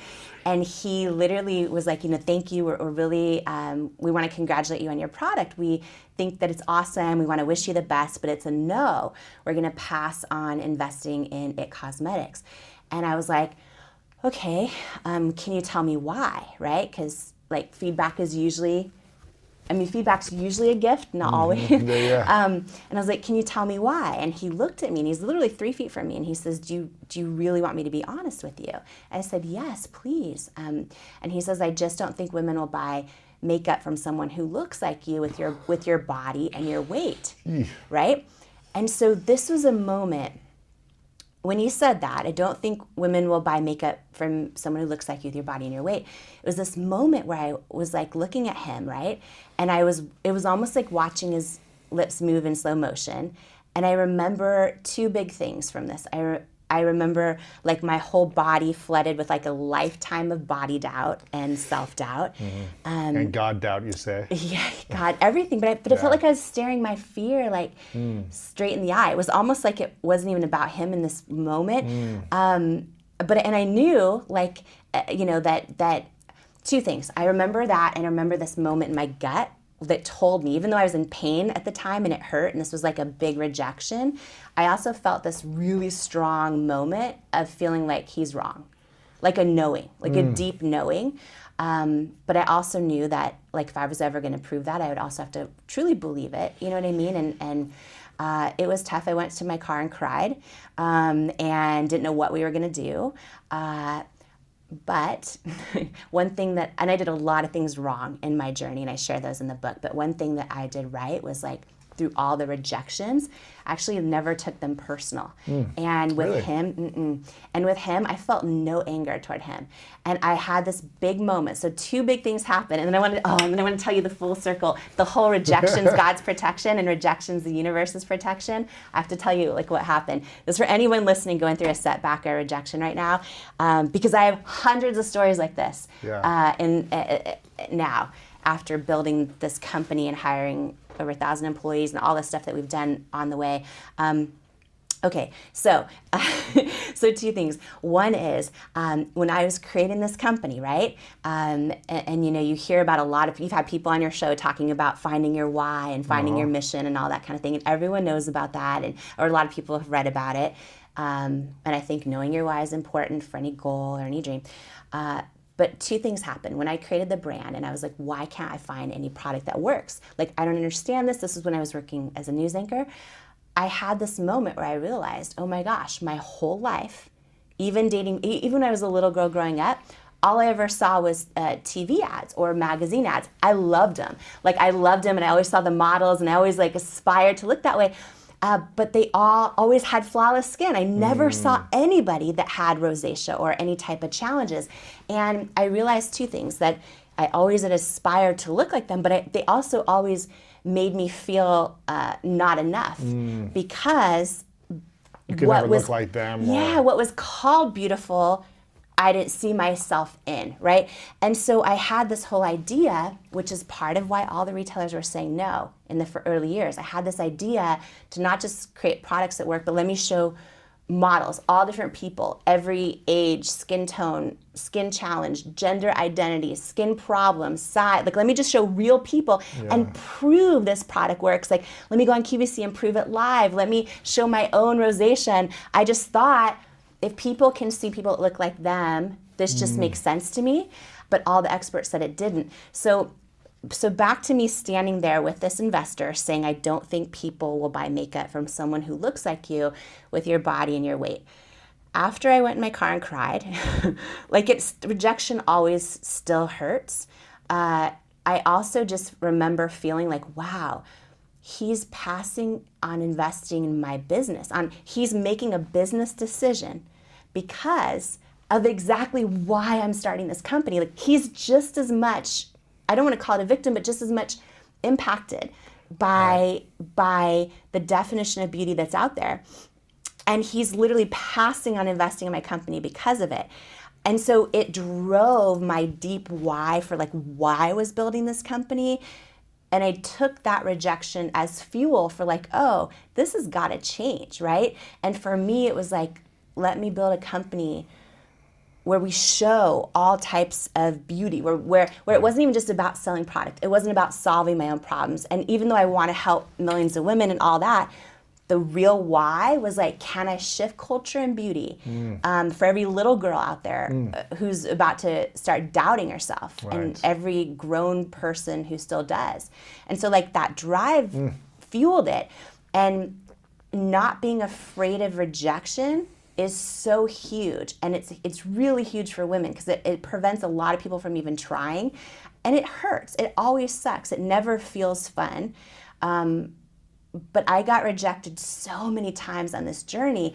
And to finish this thought about how rejection's God's protection. So the day this dude tells me this, right? Fast forward 6 years. And the day that L'Oreal bought our business for $1.2 billion cash, it was all over. They had to announce it because they're a public company. So it was on the Wall Street Journal homepage. It was everywhere. And I got an email from him. You? He emailed me. Wow, what did he say? I got an email. He said, congratulations. I'm so, so happy for you. I was wrong. And have you stayed in touch in those 6 years? Not with him. With everyone else that rejected me, though, I did often. Because I was always like, it's going to be a yes. It's going to be a yes.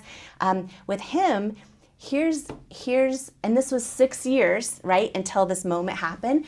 But what I realized that day is, when we talk about like rejection is protection, I was so desperate in those moments when I wanted him to invest that we probably would have sold him the majority of the company for like no money, because he didn't believe in us. Two things: we found out we would have been his most successful investment in his firm's history, but then also like, by the time, because he didn't believe in us, and also we got a lot more rejection on the way, by the time that L'Oreal acquired our company, we were still the largest shareholders. So it was like, okay. So I was so glad he didn't believe in me then. But when rejection happens, it's not easy to see it in that moment. It always does hurt, but I always believe. I was going to ask you, do you feel like if anyone would have said yes or invested or whatever from him or anyone before that, do you think it would have been successful if people did believe in you? I mean, there were definitely people along the way that did believe. There were. I just believe in the timing of things, and I believe in trusting our gut and going with our knowing, with everything. And what if he would have said, yeah, I'm going to give you $1 million or whatever it is to invest, and I'm going to take this much equity do you think it would have been as successful of an exit, or you think you would have been driven to serve more at a higher level with that support and with that backing, or would it have made you more complacent in some ways during that process? Having that. I don't know. I mean, I think the only thing that would have gotten in my way is if he owned the majority and wasn't a great partner, because I wasn't driven by the money. Like, I wasn't. I was driven by, what I know I'm born capable of giving. And also just, I loved our mission. I knew what we were doing. We were shifting culture inside the beauty industry. And, there were a lot of people that believed in us along the way. And I mean, with L'Oreal, we got a champion inside of L'Oreal 3 years before we actually did the deal. And she kept wanting them to she's like, look what this brand's doing, look what this brand's doing. And we would do meetings and they'd end in no's. So it was 3 years of that as well until they acquired us. But yeah, there were people that got it. And then a lot of us learned this lesson. Once we did get into all the retailers and started doing really well, then they all believe in you. Of course, yeah. Once you get results. Yeah. When you make people money, they like you. Of course. They want to be a part of your success. Yeah. You know what's interesting? There's a meme online of a kid, of a little child learning to walk. And it says something like, when a child is learning to walk, they fall over hundreds of times. And they hit their head and they scrape their knee and they cry and these things. But at no point do they think, maybe this walking thing isn't for me. They don't say, I'm just going to crawl for the next 80 years of my life and just crawl everywhere. They eventually keep getting up and they learn to walk. They balance, they hold on to something, right? Yeah. You've got kids, and so you've seen this firsthand. They never stop trying to walk. Why do you think we as adults stop trying to walk into our dreams or into opportunities when we hit ourselves one time, we fall one time? Why do you think we stop when as kids we never did when we were learning to walk? I think I've never answered this question before, so I'm just going to pour it right out to you, my how I really feel about that. I think kids have a knowing inside, an instinct. They want to walk, and they just think that they're going to figure it out. They see people around them walking, and they just do it. It's like a knowing, and nothing's telling them not to trust themselves. And I think that as we grow up, I think that everything around us starts to tell us not to trust ourselves. Self-doubt is so huge. We get and just to use my own example, and some of the stories that I share for the first time ever in the book is it's like when you're in the spot of all the experts telling you they don't believe in you, or it could be other people's opinions, right, telling you they don't believe in you. It could be literally no proof of your own dream or idea that it's going to be successful, right? In those first 3 years of this journey of IT Cosmetics, there was no proof. It was like no signs, right? Other than women were starting to post their own befores and afters and spread the word online, which was great. So you were getting some sales. Yeah, we were doing about 2 to 3 orders a day on our website. Were you doing were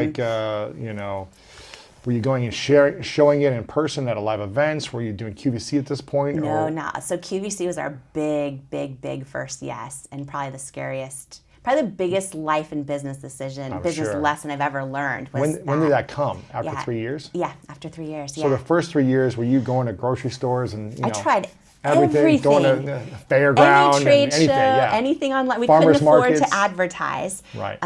Any different beauty event. I mean, we would. My friends and family would walk into any Ulta or Sephora and be like, and they knew they didn't carry them, but they'd be like, "Can I talk to the manager? Do you carry IT Cosmetics?" They're like, "It what?" They go, "Oh, IT Cosmetics is so good," and they would try to hustle for us. It's very Sarah Blakely-esque, where her friends would go and place orders and make it all sell out. It was that. It was just trying to hustle. And the other thing is all the no's, like every time Sephora or QVC or Ulta would say no, that was one thing, is that I didn't take it personal, right? That was one, I did a lot of things wrong. That was one thing I did right. And the second they would say no, it hurt, it sucked, obviously. But it's like, okay, I would literally, Lewis, I would decide to believe it's going to be a yes, and I behaved accordingly. I would say, okay, thank you, but one day it will be a yes, and I'm so excited for when that happens. And then what I would do is every time we get a press placement, or we would be launching a new product or whatever,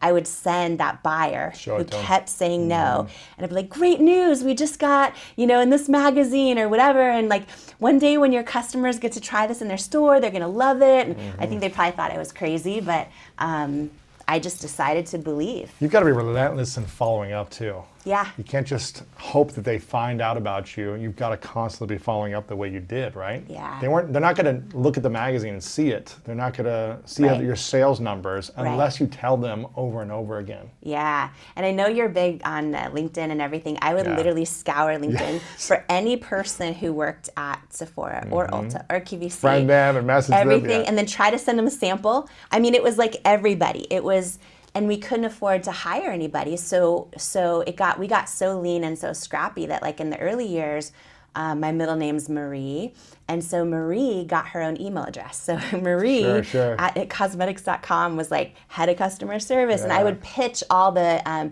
Good Morning America. I'd be like, our founder's available for, you know what I mean? It was just like hustling and trying to figure it out. And every time I would check in with my gut though, no matter how many times I got knocked down, like I still, even though there's no proof around me, I still kept feeling like this was what I was supposed to do.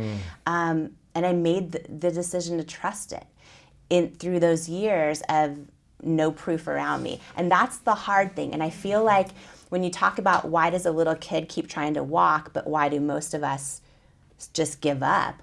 I feel like I feel like so many people either have never heard their own gut or haven't heard it in a long time. And then sometimes we hear it and we don't trust ourselves, right? Yeah. And instead of putting our own intuition on a pedestal, we put things like other people's opinions or what our partner's telling us to do or our own self-doubt or what the experts are saying or the lack of proof of success around us. And how do you think we learn to trust ourselves more? I think that we have to want to. I think we have to make the decision that we need to want to. And that's hard because you know what? The truth is it's way easier to stay in our comfort zone. It's way easier to make the circle around us happy and comfy and not fearful.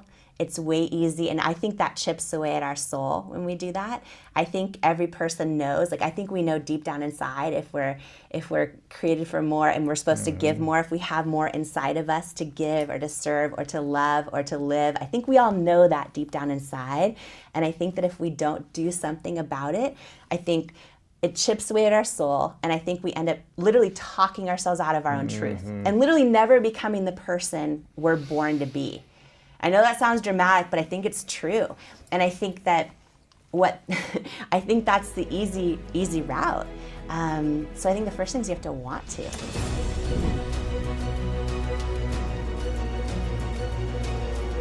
What has been your biggest test as you've risen to one mountaintop and then the next one, and you keep growing every year and have new achievements and accomplishments and notoriety and all these things happen for you. Right. What's been the biggest test or tests that have shaken your core, your heart? Someone's tried to take you down, or lawsuits, or what's it been? I've gone through a lot of tests. Right. I'll share one thing. Yeah. There's no way the 5 a.m. Club would be the book it is if I haven't gone through my personal hells as well as the good times. Because it's what tears us apart and challenges us that teaches us the noble virtues of the great women and men of the world. Yeah. The ego, Lewis says, let me get out of this difficult season as quickly as possible so I can, eat in nice restaurants and hang out with the cool people and do fun things. But a bad day for the ego is a great day for the hero inside of us. Wow.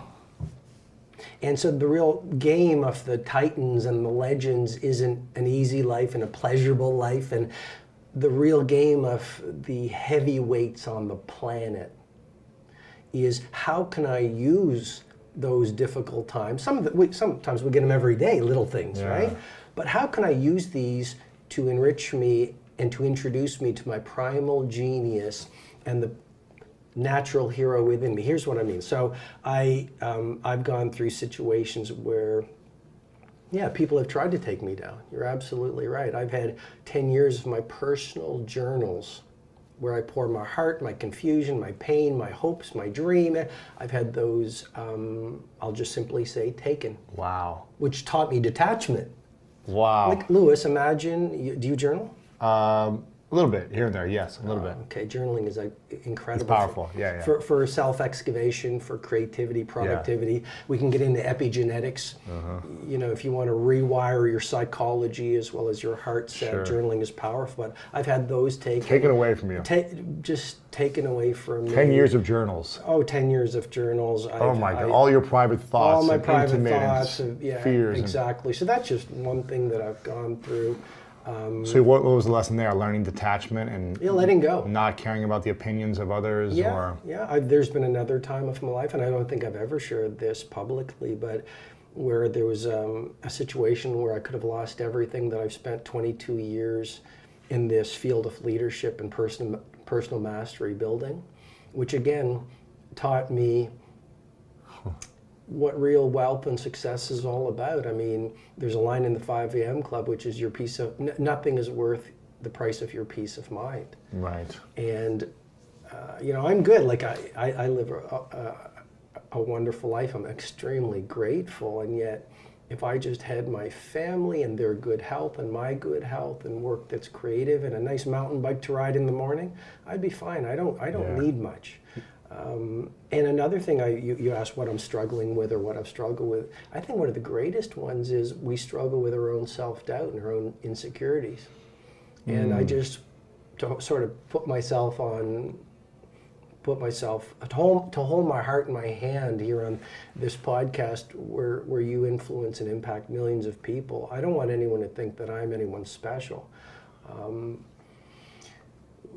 As we go out in the world more and more, it is a dangerous game, right? I shared with you before we got on here, I worked 4 years on the 5 a.m. Club. I wanted it to be the best piece of work I've ever done. I've gone to places I've never gone to, and it's this quirky blend of elite performance ideas and how the great geniuses did it, and the morning routine of the heroes and icons, and the philosophy of prosperity. And I took myself to places I've never been to. And now I'm at a place when the book is out, it's like putting myself out there. It's very vulnerable because people can laugh at your baby. People might not understand it. So when we put out our best work, it's far from easy. It's much easier to coast and stagnate. Yeah. What's your biggest insecurity and vulnerability right now? Is it that the book won't be successful or people make fun of it, or is there something else? Biggest insecurity about it? Or just in life in general? Well, the book has a lot of disruptive ideas. I mean, there's a model in there called the 4 Interior Empires because so many people are talking about mindset. What I realize is it's not only mindset, because mindset is psychology. You can have a great psychology, but if you don't have a great heart set, if your heart is full of pain, if you're disappointed, if you're sad, if you haven't worked through the past, you haven't healed. If you haven't healed, if you haven't worked through your wounds, which we all have, then you can have the greatest psychology, world-class ambitions and strategy, but you're going to self-sabotage because your emotional life is a mess. But it's not only mindset and heart set, it's the 3rd interior empire I'm introducing, which is health set. You know, one of the great core beliefs of Legendary is longevity. So biohacking, managing your vitality, rest, exercise, but it's not only mindset, health set, and heart set, it's soul set. And that's dangerous. I'm a leadership teacher. I teach elite performance and mastery. I work with billionaires and Nike, FedEx, Starbucks, IBM, and here I am saying soul set's important. But Lewis, what is if you don't have soul set? Soul set is saying, I'm going to do that deep interior work. So when I go out in the world, I'm living for a mission, a mighty mission that is larger than myself. Soul set is about turning down the chattering voice of the ego so you're an instrument of service for many. Soul set is about developing a rich, robust, undefeatable character. So that when you go out in the world, you take the stones your critics throw at you and you build them into monuments of mastery. So it's mindset, heart set, health set, and soul set. That's just one of the disruptive ideas in the 5 a.m. Club. But I've been at this 22 years with working with many of the best, so I know the model works. But it's risky putting out fresh information that will disrupt the field. I think a lot of people in the world, this is the thing I hear the most, is people don't believe in themselves. And I think what we try to do on the School of Greatness is give people tools on how to learn how to do that. And just thinking about something doesn't always work. It's taking the actions and seeing the results and building the confidence. The 5 a.m. Club is probably the thing that builds the most belief, because when you have your morning set up with structure and you follow through on these principles, I know when I make my bed, when I work out, when I meditate, I am almost bulletproof in my belief, because I did what I said I want to do. I build momentum. I took care of those core things with my mindset, my heart set, my soul set, my health set. And it's like, okay, the rest of the day is good now. At least I have a foundation. So how do you do it when you feel a sense of a lack of self-belief? Well, you said it, which is get your morning routine right. One of the key themes in the 5 a.m. Club is, as you start your morning, so you construct and build your day. The Spartan warriors said it amazingly. They said, sweat more in training and you'll bleed less in war. So you look at most people and they begin their day like a 5-alarm fire. They start checking their email, they start hitting the ground running. And so what the 5 a.m. Club method is really all about is the 20-20-20 formula that has worked amazing results with the Titans and the A players and the billionaires and the sports superstars that I've worked with. And it's simply the first 20 minutes of your day is intense exercise, and we can get into why that's important in terms of dopamine and reducing cortisol and serotonin and norepinephrine. And then after that, the second 20-minute pocket, which we can get into, is all about reflection, which is where journaling, meditation. It's journaling and it's meditation and it's visualization, and you can do some affirmations. And guess what? You could just sit there in solitude and think. I mean, the great heroes of the world were more thoughtful than ordinary people. You don't have to be on your phone or writing all the time. You can just sit and reflect. Yeah, I think tranquility is the new luxury. We live in a world where we're addicted to devices, we're addicted to distraction. We all know about the dopamine loop of a lot of the platforms out there. And so a lot of people are taking the best hours of their greatest days, time that they could spend constructing their monuments, being creative, being productive, serving the world, building beautiful lives for themselves and their families, and they are just hooked to technology, hooked to likes. And and then the third pocket of the 20-20-20 formula, and I go much deeper into it in the book, is all about growth. Now, if you give yourself that 1 hour that I call the victory hour, free from distraction, free from interruption, what you're doing is you are building an inner core of heroism and undefeatability, so that 6 o'clock you feel fundamentally different. Your neurobiology is on fire. Your metabolic rate is higher, you know this. You've actually connected with your values. If you've taken some time to journal, you've connected with your mountaintop. You're grounded in what's most important. You've practiced some calm, and you've even done some learning. You're far more intentional, stronger, and energetic and creative by 6 o'clock. Then you go out into our messy world, where there's confusion and you face challenges, and but you're not busy being busy. You're monomaniacally focused on the few things that will get you to your Mount Everest. Wow. Now I'm going to ask for some coaching from you, because I feel like you're much wiser than me. Wow. You've gone You're through giving me a lot of credit. You've gone through years of experience and challenges, and those challenges have brought you a lot of wisdom and lessons. So let's just say there's been a few people that have been attacking me lately online, and very aggressively, with rumors, lies, manipulation, trying to control a narrative. And I've been in complete peace about it. I mean, there's been some moments where I'm like, you want to like react and defend yourself and your ego's hurt. But overall, I've had zero reaction and I've been at peace about it. Because one, I say to myself, I must be doing something right if people want to try to take someone down.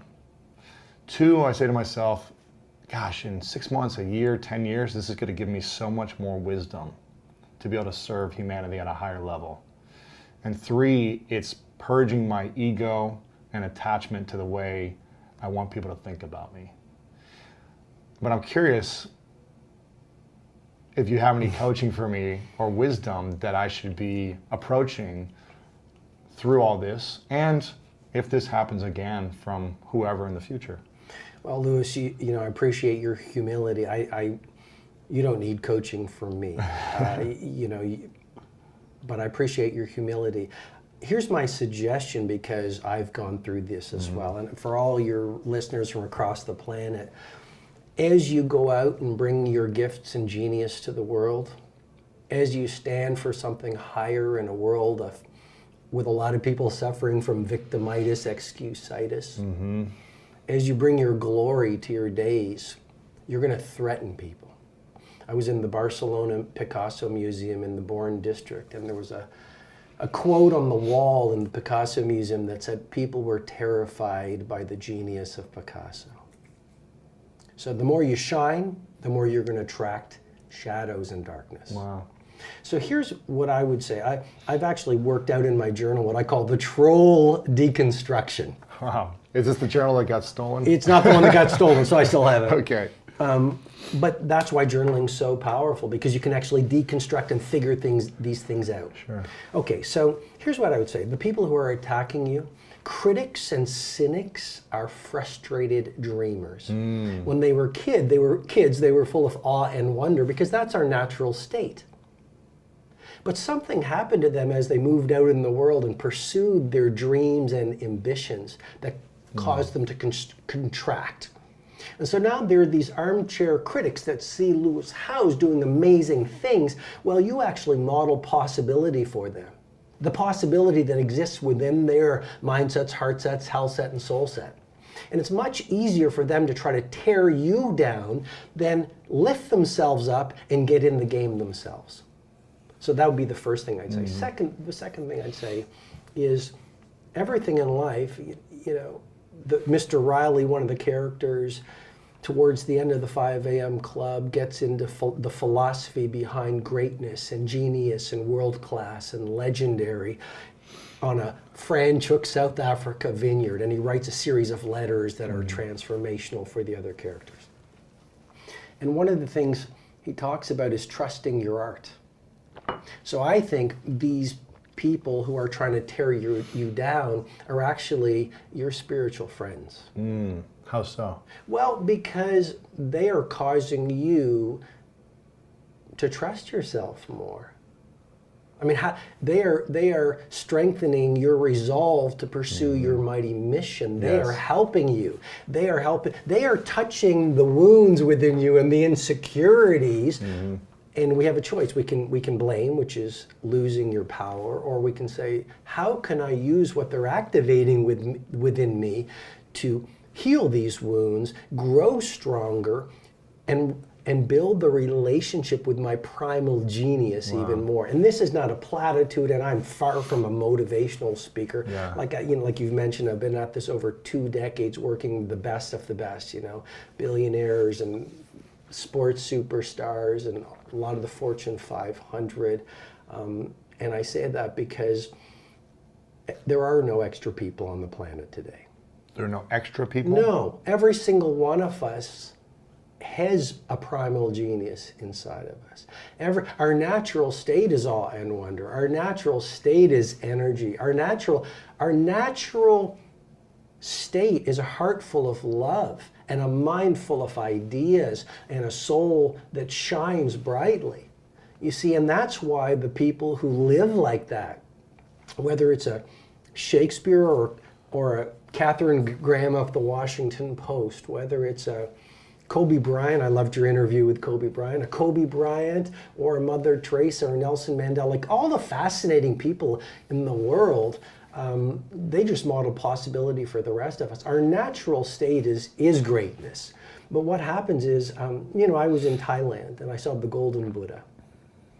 And the story behind the Golden Buddha is they had, the Thai people had this priceless object. And invaders were going to come into Thailand, so they got the idea to put layers of mud over the Golden Buddha. And, the invaders didn't find it. And, many, many centuries later, someone noticed this great monument of mud, but there was gold, sparkling out of it. And so they went through the layers of mud and they found the Golden Buddha. Wow. And the metaphor for all your amazing listeners and viewers is simply this. When we were born into possibility, awe, and wonder, but through our parents' well-meaning and the media and our teachers and friends, society and our peers and the social media, what happens is we adopt the psychology of average versus the mentality of possibility and legendary. And as we continue to leave the perfection of childhood, we get hurt and we get disappointed. We don't get invited to a birthday party. We lose a love. We get stepped on. We say, I want to be an astronaut and I want to be a billionaire and I want to also be a great chef and I want to be a yoga teacher. And our teacher or our friend says, ha, ha, ha, you're a fool. And there's one of the lines in the 5 a.m. Club, which is every visionary is initially ridiculed before they're revered. But if we're not careful, we pick up all these layers of mud in terms of our psychology and our heart set, our emotionality, and we don't even see it coming, but over time, we resign ourselves to average, and then we see Kobe Bryant, and we see Shakespeare, and we see Jean-Michel Basquiat, and we see Nelson Mandela, and we see Richard Branson and Wozniak, and we say, oh, they are geniuses and they're cut from a different cloth, and I need to spend my days being busy, because dreaming and possibility and being loving and having a world-class lifestyle is not within the realm of what I can achieve. Before we continue this video, make sure to subscribe below and turn on the notification bell right now so you don't miss out on these great videos every single day.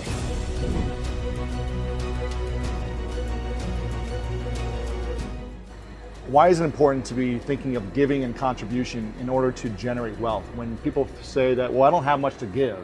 I'm barely making enough to pay my rent, my food. How can I have the mindset of giving in order to build wealth? What would you say? It's the only, you never get beyond scarcity. You got to start beyond it. You got to plant your feet. And so many people say, well, when I'm rich, I'll give some money. Right. If you won't give a dime out of a dollar, I can promise you're not going to give 10 million out of 100 million. Right. Not in a trillion years. So if you start, what I always believe is it transforms you. I had a group of kids that I went to, like when I was 31 years old, I was invited to this grade school in Houston, Texas. And each grade did a little mini assembly for me of how they used my stuff, at that year. And at the end, I was really emotional. And I was like, you guys asked me to come inspire you. You've inspired me. And so the 6th graders had only done it for 1 year. And I said, I'm going to sponsor your college educations. I had no idea how I was going to do it. I didn't have the money to do it. But I said, I was 31 years old. Wow. I was doing well, but not that well.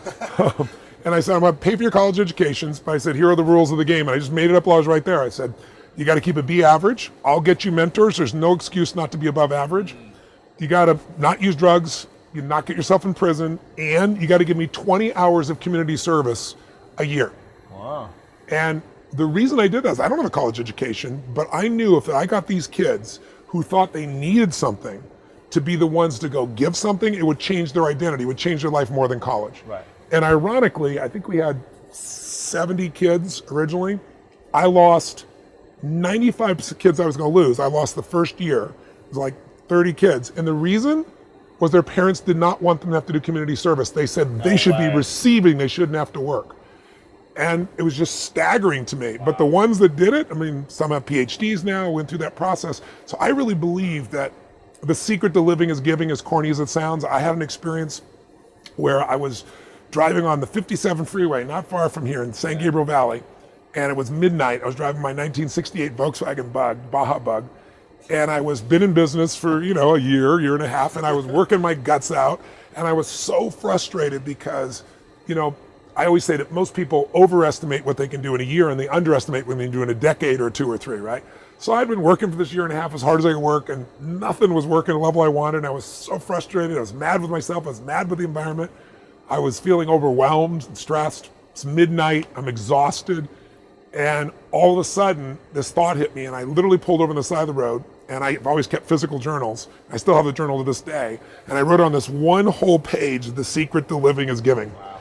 And I sat there and I cried because I just realized my life for the last year had gotten focused on why isn't it working instead of how do I give more? And I made that shift, and it was one of the most important shifts in my entire life. And for probably a year, things started to get better. And then, you're in business, you make mistakes, I was a young kid. And I found myself all of a sudden in a 400 square foot bachelor apartment. I'd lost the progress that I'd made.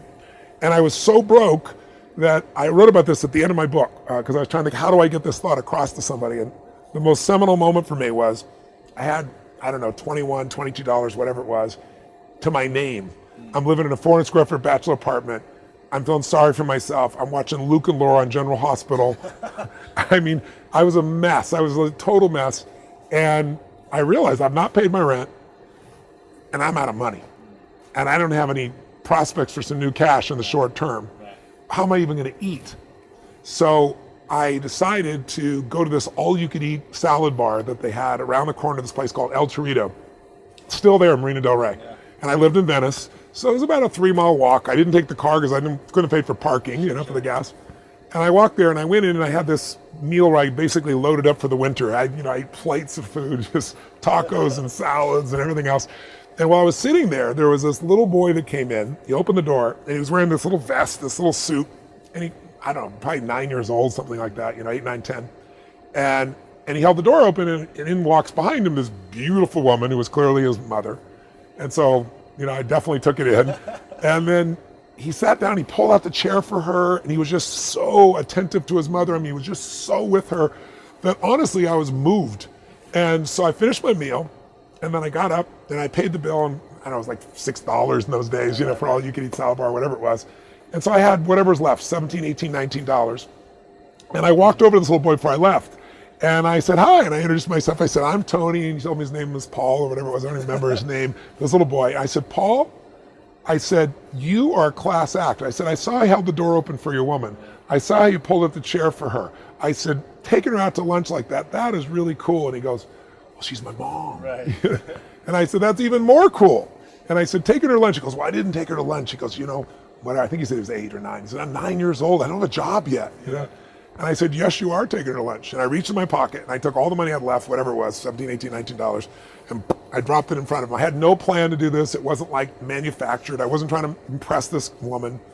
And he looked up at me like shocked and he goes, I can't take that. And I said, sure you can. He said, how come? I said, because I'm bigger than you are, right? And he laughed like crazy and I didn't even say another word. I just walked out the door. Didn't even look at his mom. You didn't get her number, huh? No, I didn't get her number. And I got to tell you, it was the most powerful experience of my life because I didn't walk home. I kind of flew home. And I should have been like, what is the matter with you? You have no money for food. You get the last little pennies you have left. But I had no fear. I had no scarcity. And I got home and I realized what I'd done. It was like, I have no money now. I have like no money, nothing, right? I was trying to conserve by going there, And I don't know. I've worked on a plan. I figured I'll figure this out. And the next day I got the old snail mail and came in around like noon. And I pull out this letter and there's a young man that I had loaned $1,200 to. And he had not paid me back and I was desperate for cash. So I probably called him 10 times trying to track him down, not a single response. And I was so hurt and pissed. And here's the letter from this guy saying, I'm really sorry. I know you've been trying to reach me. Wow. I've been avoiding you. And here's the money you owe. And I'm going to give you some interest as well. So I got, at that point, that was like more money than anything. And so once again, I'm sitting there, tears going down my face. I'm an emotional character. And I just thought to myself, why did this happen? And I chose to believe, I don't know if it's true, but I chose to believe that it's because I let go of trying to just take care of myself. I did what was right. I didn't plan it. I did it spontaneously. I saw it. It felt right to me. I did it. And I felt no scarcity. And I can tell you, I've had plenty of tough times. You know, I have 18 companies and 12 I manage actively. I got 1,200 employees on multiple continents. We do $5 billion a year in sales across different industries now. I mean, it's a different world for me now. But since that, and I've been near bankruptcy multiple times in companies and things like that. I pulled it off always, never went bankrupt. But I faced really tough times. I never went back to that level of scarcity, not since that day. So it's a long way of saying, when you have nothing is when you need to give. You know, if you're going to wait till you think you have something, you're never going to have something of any size or scope. There's something inside the human psyche that when you do what's right and you get outside of yourself, there's something that'll click for you. And also, you know, tithing is a perfect example. I don't know anybody, regardless of religious belief, who's tithed 10% of their income for a decade and not prospered massively. And Sir John Templeton was the first billionaire investor, was the first person who said that to me. He said, Tony, I know you tithe, but he said, tithe more. He said, do more, give more. And he said, you'll receive more, just how it works. And I found it to be absolutely true. Really? You continue to give more and more every year? Yeah, well, I was thinking I was writing checks for $5 million. I mean, work on a book for 4 years and give up all the profits. And then I wanted to feed more people, so I wrote another big check above that. And now I'm doing it this year. I'm going to do it for the next 10 years. Amazing. Incredible. I love hearing this story. I've heard this story before, but it always captivates me. Who was the most influential person in your life growing up?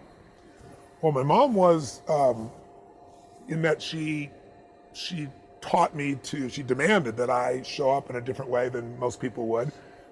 Meaning she wanted me to grow, she wanted me to be successful, she pushed me incredibly hard. But also she was kind of, she was a drug addict, a prescription drug addict, she overused those, and she was an alcoholic. We had no money, we lived in a 1,200 square foot house, and my 4 different fathers all lived in the living room at different stages. She had her own room, and she would call me every day on the phone, 11955, so you could ring your own phone, and I'd pick it up, and she'd give me instructions, and I'd go to the store on my bicycle, and I'd buy the groceries, and I'd make the meal. I really literally didn't see my mom most days, and I didn't understand any difference. So she gave me an incredibly high standard, and she gave me a big challenge, and she was physically abusive. She smashed my head against the wall till I bled. She poured liquid soap down my throat till I threw up because she thought I was lying. Wow. And yet I loved her, and I knew she loved me, so it's confusing as hell. But she made me a practical psychologist because I had to figure out, I have a younger brother, 5 years younger, younger sister, 7 years younger, and I had to figure out, how am I going to keep them from getting hurt? And if she had been the mother I thought I wanted, I wouldn't be 1/10 as driven. I wouldn't, I suffered so much, I don't want anybody else to suffer. That's why I'm as driven as I am. I don't have to do anything at this stage of my life, but I'm more driven today than when I began. So she was the most influential person. The next most influential person were a set of mentors. I had Jim Rohn, personal development speaker I went to work for when I was 17, massively influenced my philosophy. John Grinder, who started NLP, taught me strategy. He taught me how to produce results that people thought would take decades and days and in minutes. And I became his top student and so forth. So, and then along the way, I've had incredible mentors. Peter Guber owns the NBA Warriors and the LA Dodgers and, Mandalay Pictures. One of my dearest friends for 30 years plus. Mark Benioff, I've been coaching him for 16 years from the day he started Salesforce. He told me, Tony, I'm leaving my company because of you. I'm going to start this company. Salesforce.com, we're going to do 100 million a year. Now they're doing 8 billion. So I've got some really, Steve Wynn is a mentor for me. So I have a lot of brilliant people, and I coach others and I get coached by others. Yeah.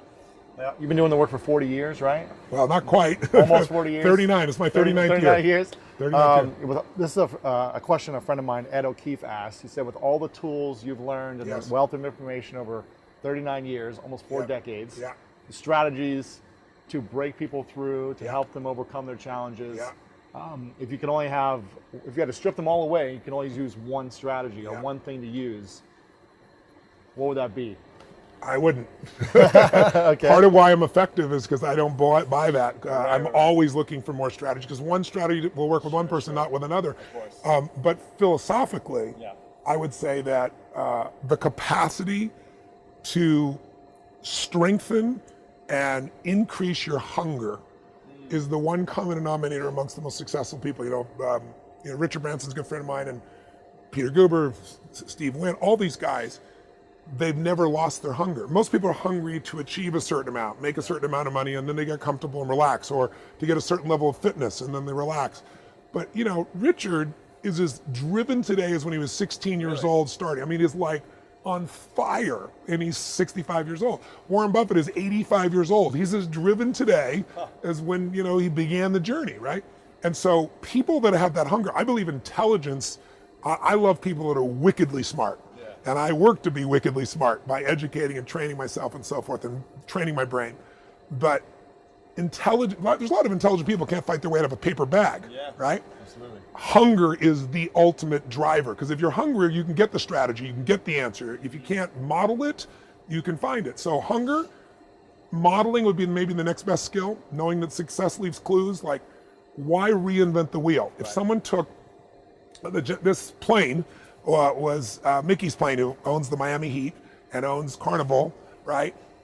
I mean, you can learn so much from a man like Mickey. It blow your mind what this man has been able to do in his life. And so why would I go learn by trial and error and maybe take 10 or 20 years when I could learn from somebody in a few weeks or a few months or a few hours, something that could save me a decade? That's what it is. That's why I read 700 books in the first 7 years, because I was like, if somebody takes 10 years of their life, they pour it into a book, and I can read that in an hour or two or three or four, why wouldn't I? So how does someone continue to stay hungry, or rediscover what they're hungry about? The best way is get around where it's better and things will hit you. Say it again. Get around where it's better and things will hit you.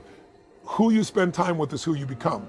So, you know, when I started coaching all these billionaires, you know, there's a part of me that said, I'm as smart in certain areas as they are. I got to step my game up. It's not about the money. It's about, how can I take the invisible and make it visible? How can I find a way to add more value to other people to such an extent where economics are not a question whatsoever? And then I can take those economics and do even more where I'm not there. I look at money as portable power.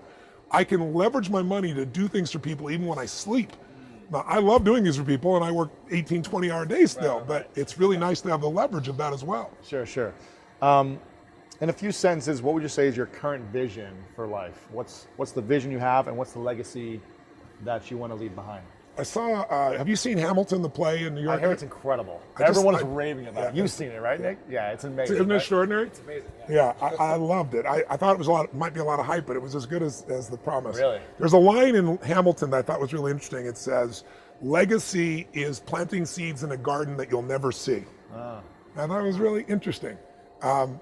But so for me, what's the garden you want to create you'll never see? Yeah, for me, it's human lives. For me, it's I love, my life is about being a blessing in the lives of the people I meet. I hope that whoever decides to watch your video, I hope something here will strike them and they can say, I got to get in proximity, or I got to raise my standard, or I'm going to go master my damn money. I'm not going to dabble. I hope that it stimulates someone in a way where it becomes a blessing in their life. And my legacy is the lives that I've touched, and my legacy is the institutions that I'm building right now that when I'm gone will continue to touch people. My foundation, the work that I'm doing with mentoring with kids, the ability to touch another generation. But my heartfelt prayer every day is be a blessing. And it's interesting. Sometimes you're a blessing just by giving somebody a few moments, just by loving on them, just being with them. Sometimes you're being a blessing because you coach them or you intervene with them. You can be a blessing in so many ways, but that's my daily focus. And it's not what I'm going to build for the long term. It's really what am I going to do right now. Why is that? Why do you want to create that legacy? Again, it's less about legacy than it is about doing what I'm made for while I'm here and maximizing. I want the end to have me. I want to be climbing the mountain when I die, not sliding. So to me, it's about growth and it's about giving. Those are the only things that fulfill human beings. I always tell people, if you want to be happy, it's one word: progress. If you can make progress, and if your progress is not only within yourself, but it's actually doing something of value for more than yourself, you're going to be a damn fulfilled person. Yeah. How do you stay grounded in your personal and intimate relationships when everyone wants a piece of you? You sell out events, 10, 20, 30,000 people come to your conferences, pay tens of thousands of dollars. Everyone wants to interview you. You're coaching presidents, billionaires, world-class athletes. They call you, they want you to help them break through the next level. How do you stay grounded in your marriage or with your kids or with, friends? Yeah. My mom's craziness gave me a great gift. I wanted to be a professional athlete and wanted to be a professional baseball player. And when I got cut from the junior high school team, I figured out I'm in trouble. So I decided to become a sportscaster and a sports writer. Wow. And so I took typing when I was in junior high school. I was the only boy in an all girl shorthand class so I could capture everything because I wanted to be the best reporter, best sportscaster. I interviewed Howard Cosell and Woody Hayes and Dodgers and Rams. I got a job working for a daily newspaper when I was 13. And then I got this huge break, which was, I got these interviews no one had, like Joe Namath when he was so famous. I got these interviews, and here in LA, KTTV Channel 11, it's now a Fox channel, they were trying to get viewership, and so they kept trying different kinds of sportscasters. They even tried Fanny Fox the stripper. And somebody watched some interviews I did and went, holy shit, this 14-year-old kid, I was about to be 15, he's brilliant, and he's getting interviews nobody else is getting, you know? So they called me up and they offered me the job to be the nightly sportscaster as I was turning 15. Wow. And I was out of my mind, like the dream I was gonna have when I was like 25 or 30 was happening, you know, I'm gonna be 15. And my mom said to me, your ego's too big, and if I let you do this, you'll get even getting bigger. And she not only would not let me take the job, she made me quit my job working for the Progress Bulletin, which was a daily newspaper in Pomona, California, doing sports. And I hated her, and I was devastated, but it created a sensitivity inside of me that along with, I think, watching athletes who would not sign a card for a kid because they were making money selling cards, would make me so angry that I said, I'm never going to be one of those people. And so I'm not. You know, I certainly have plenty of pride in what I've been able to accomplish and people I've been able to help, but I always know I'm just a guy. And while I've worked my ass off, I've also had grace in my life, you know, and I think when you achieve things, it comes from incredible obsessive focus, massive action, and figuring out how to execute and do things effectively, and it's grace. Right. And I never forget that that's a part of the formula for where my life is today. Do you think people need a little bit of ego to have that kind of drive and insanity or obsession, or is it more just belief in a bigger vision? I think, you know, ego can produce drive, but that kind of ego will make you not be fulfilled. Yes. And we all have it until we get a few hammers, because in the beginning when you're young, especially a young man, I think even more so than a woman, you know, you're trying to find yourself, you're trying to prove yourself to the world, and really you're trying to prove it to yourself. Right. Like in the very beginning for me, I used to attack psychiatrists and psychologists because I care about people so much, and because I learned how to handle them in an hour, and they're working with someone for 7 years, and I would just go crazy. But I was also attacking them because I was also defensive because I didn't have a degree, and so I figured I'm gonna be on the offense, I'm gonna show them. But as I grew up, I realized, holy shit, these people care just as much as I do. Yeah. Now I've trained 100,000 therapists around the world with my partner, Chloe Madonna. So we make films of people's lives, like suicidal people who've been through hell, and you get to watch how I do it, as I do it, and then you get to see them 2 years later to know it really worked. Right. Do you ever question choices or decisions you make today? And does everything you touch turn into what you want it to be? No, of course not. No. Failure is part of life. I mean, the difference for me, though, is I look at failure as a stepping stone to success. It's a speed bump. I know I'm going to fail, but it's not failure if you learn something. And so, gosh, I've made so many mistakes. I've screwed so many things up. But every time I do, it just becomes a way for me to explain to someone else what it takes. You know, it's like, here's what I've done. I think I have the ability to influence people because I talk about my failures. I talk about all the things that messed me up. But I show people that I didn't let it stop me, and you don't let it stop you. And I think that's really the secret in that area. And if everything you touch was successful, you probably won't be able to relate to people as much. No, you'll be relate, and also it'd be total bullshit, and everyone knows it's bullshit. And also you'd be bored silly. Right. I mean, think about it. If you just said, I want this and it happened, I want this and it happened, you know, people don't value what they don't fight for. You know, it's like you see kids sometimes in it, you know, your parents will say, you're not going to value this if you don't work for it.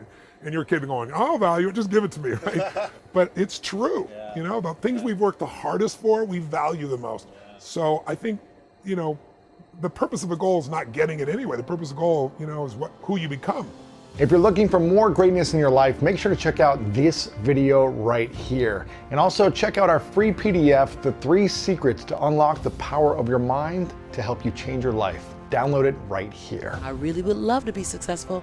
And so I want to be successful. I want to be successful. I want to make money. I want to make money. Be healthy. I want to be healthy.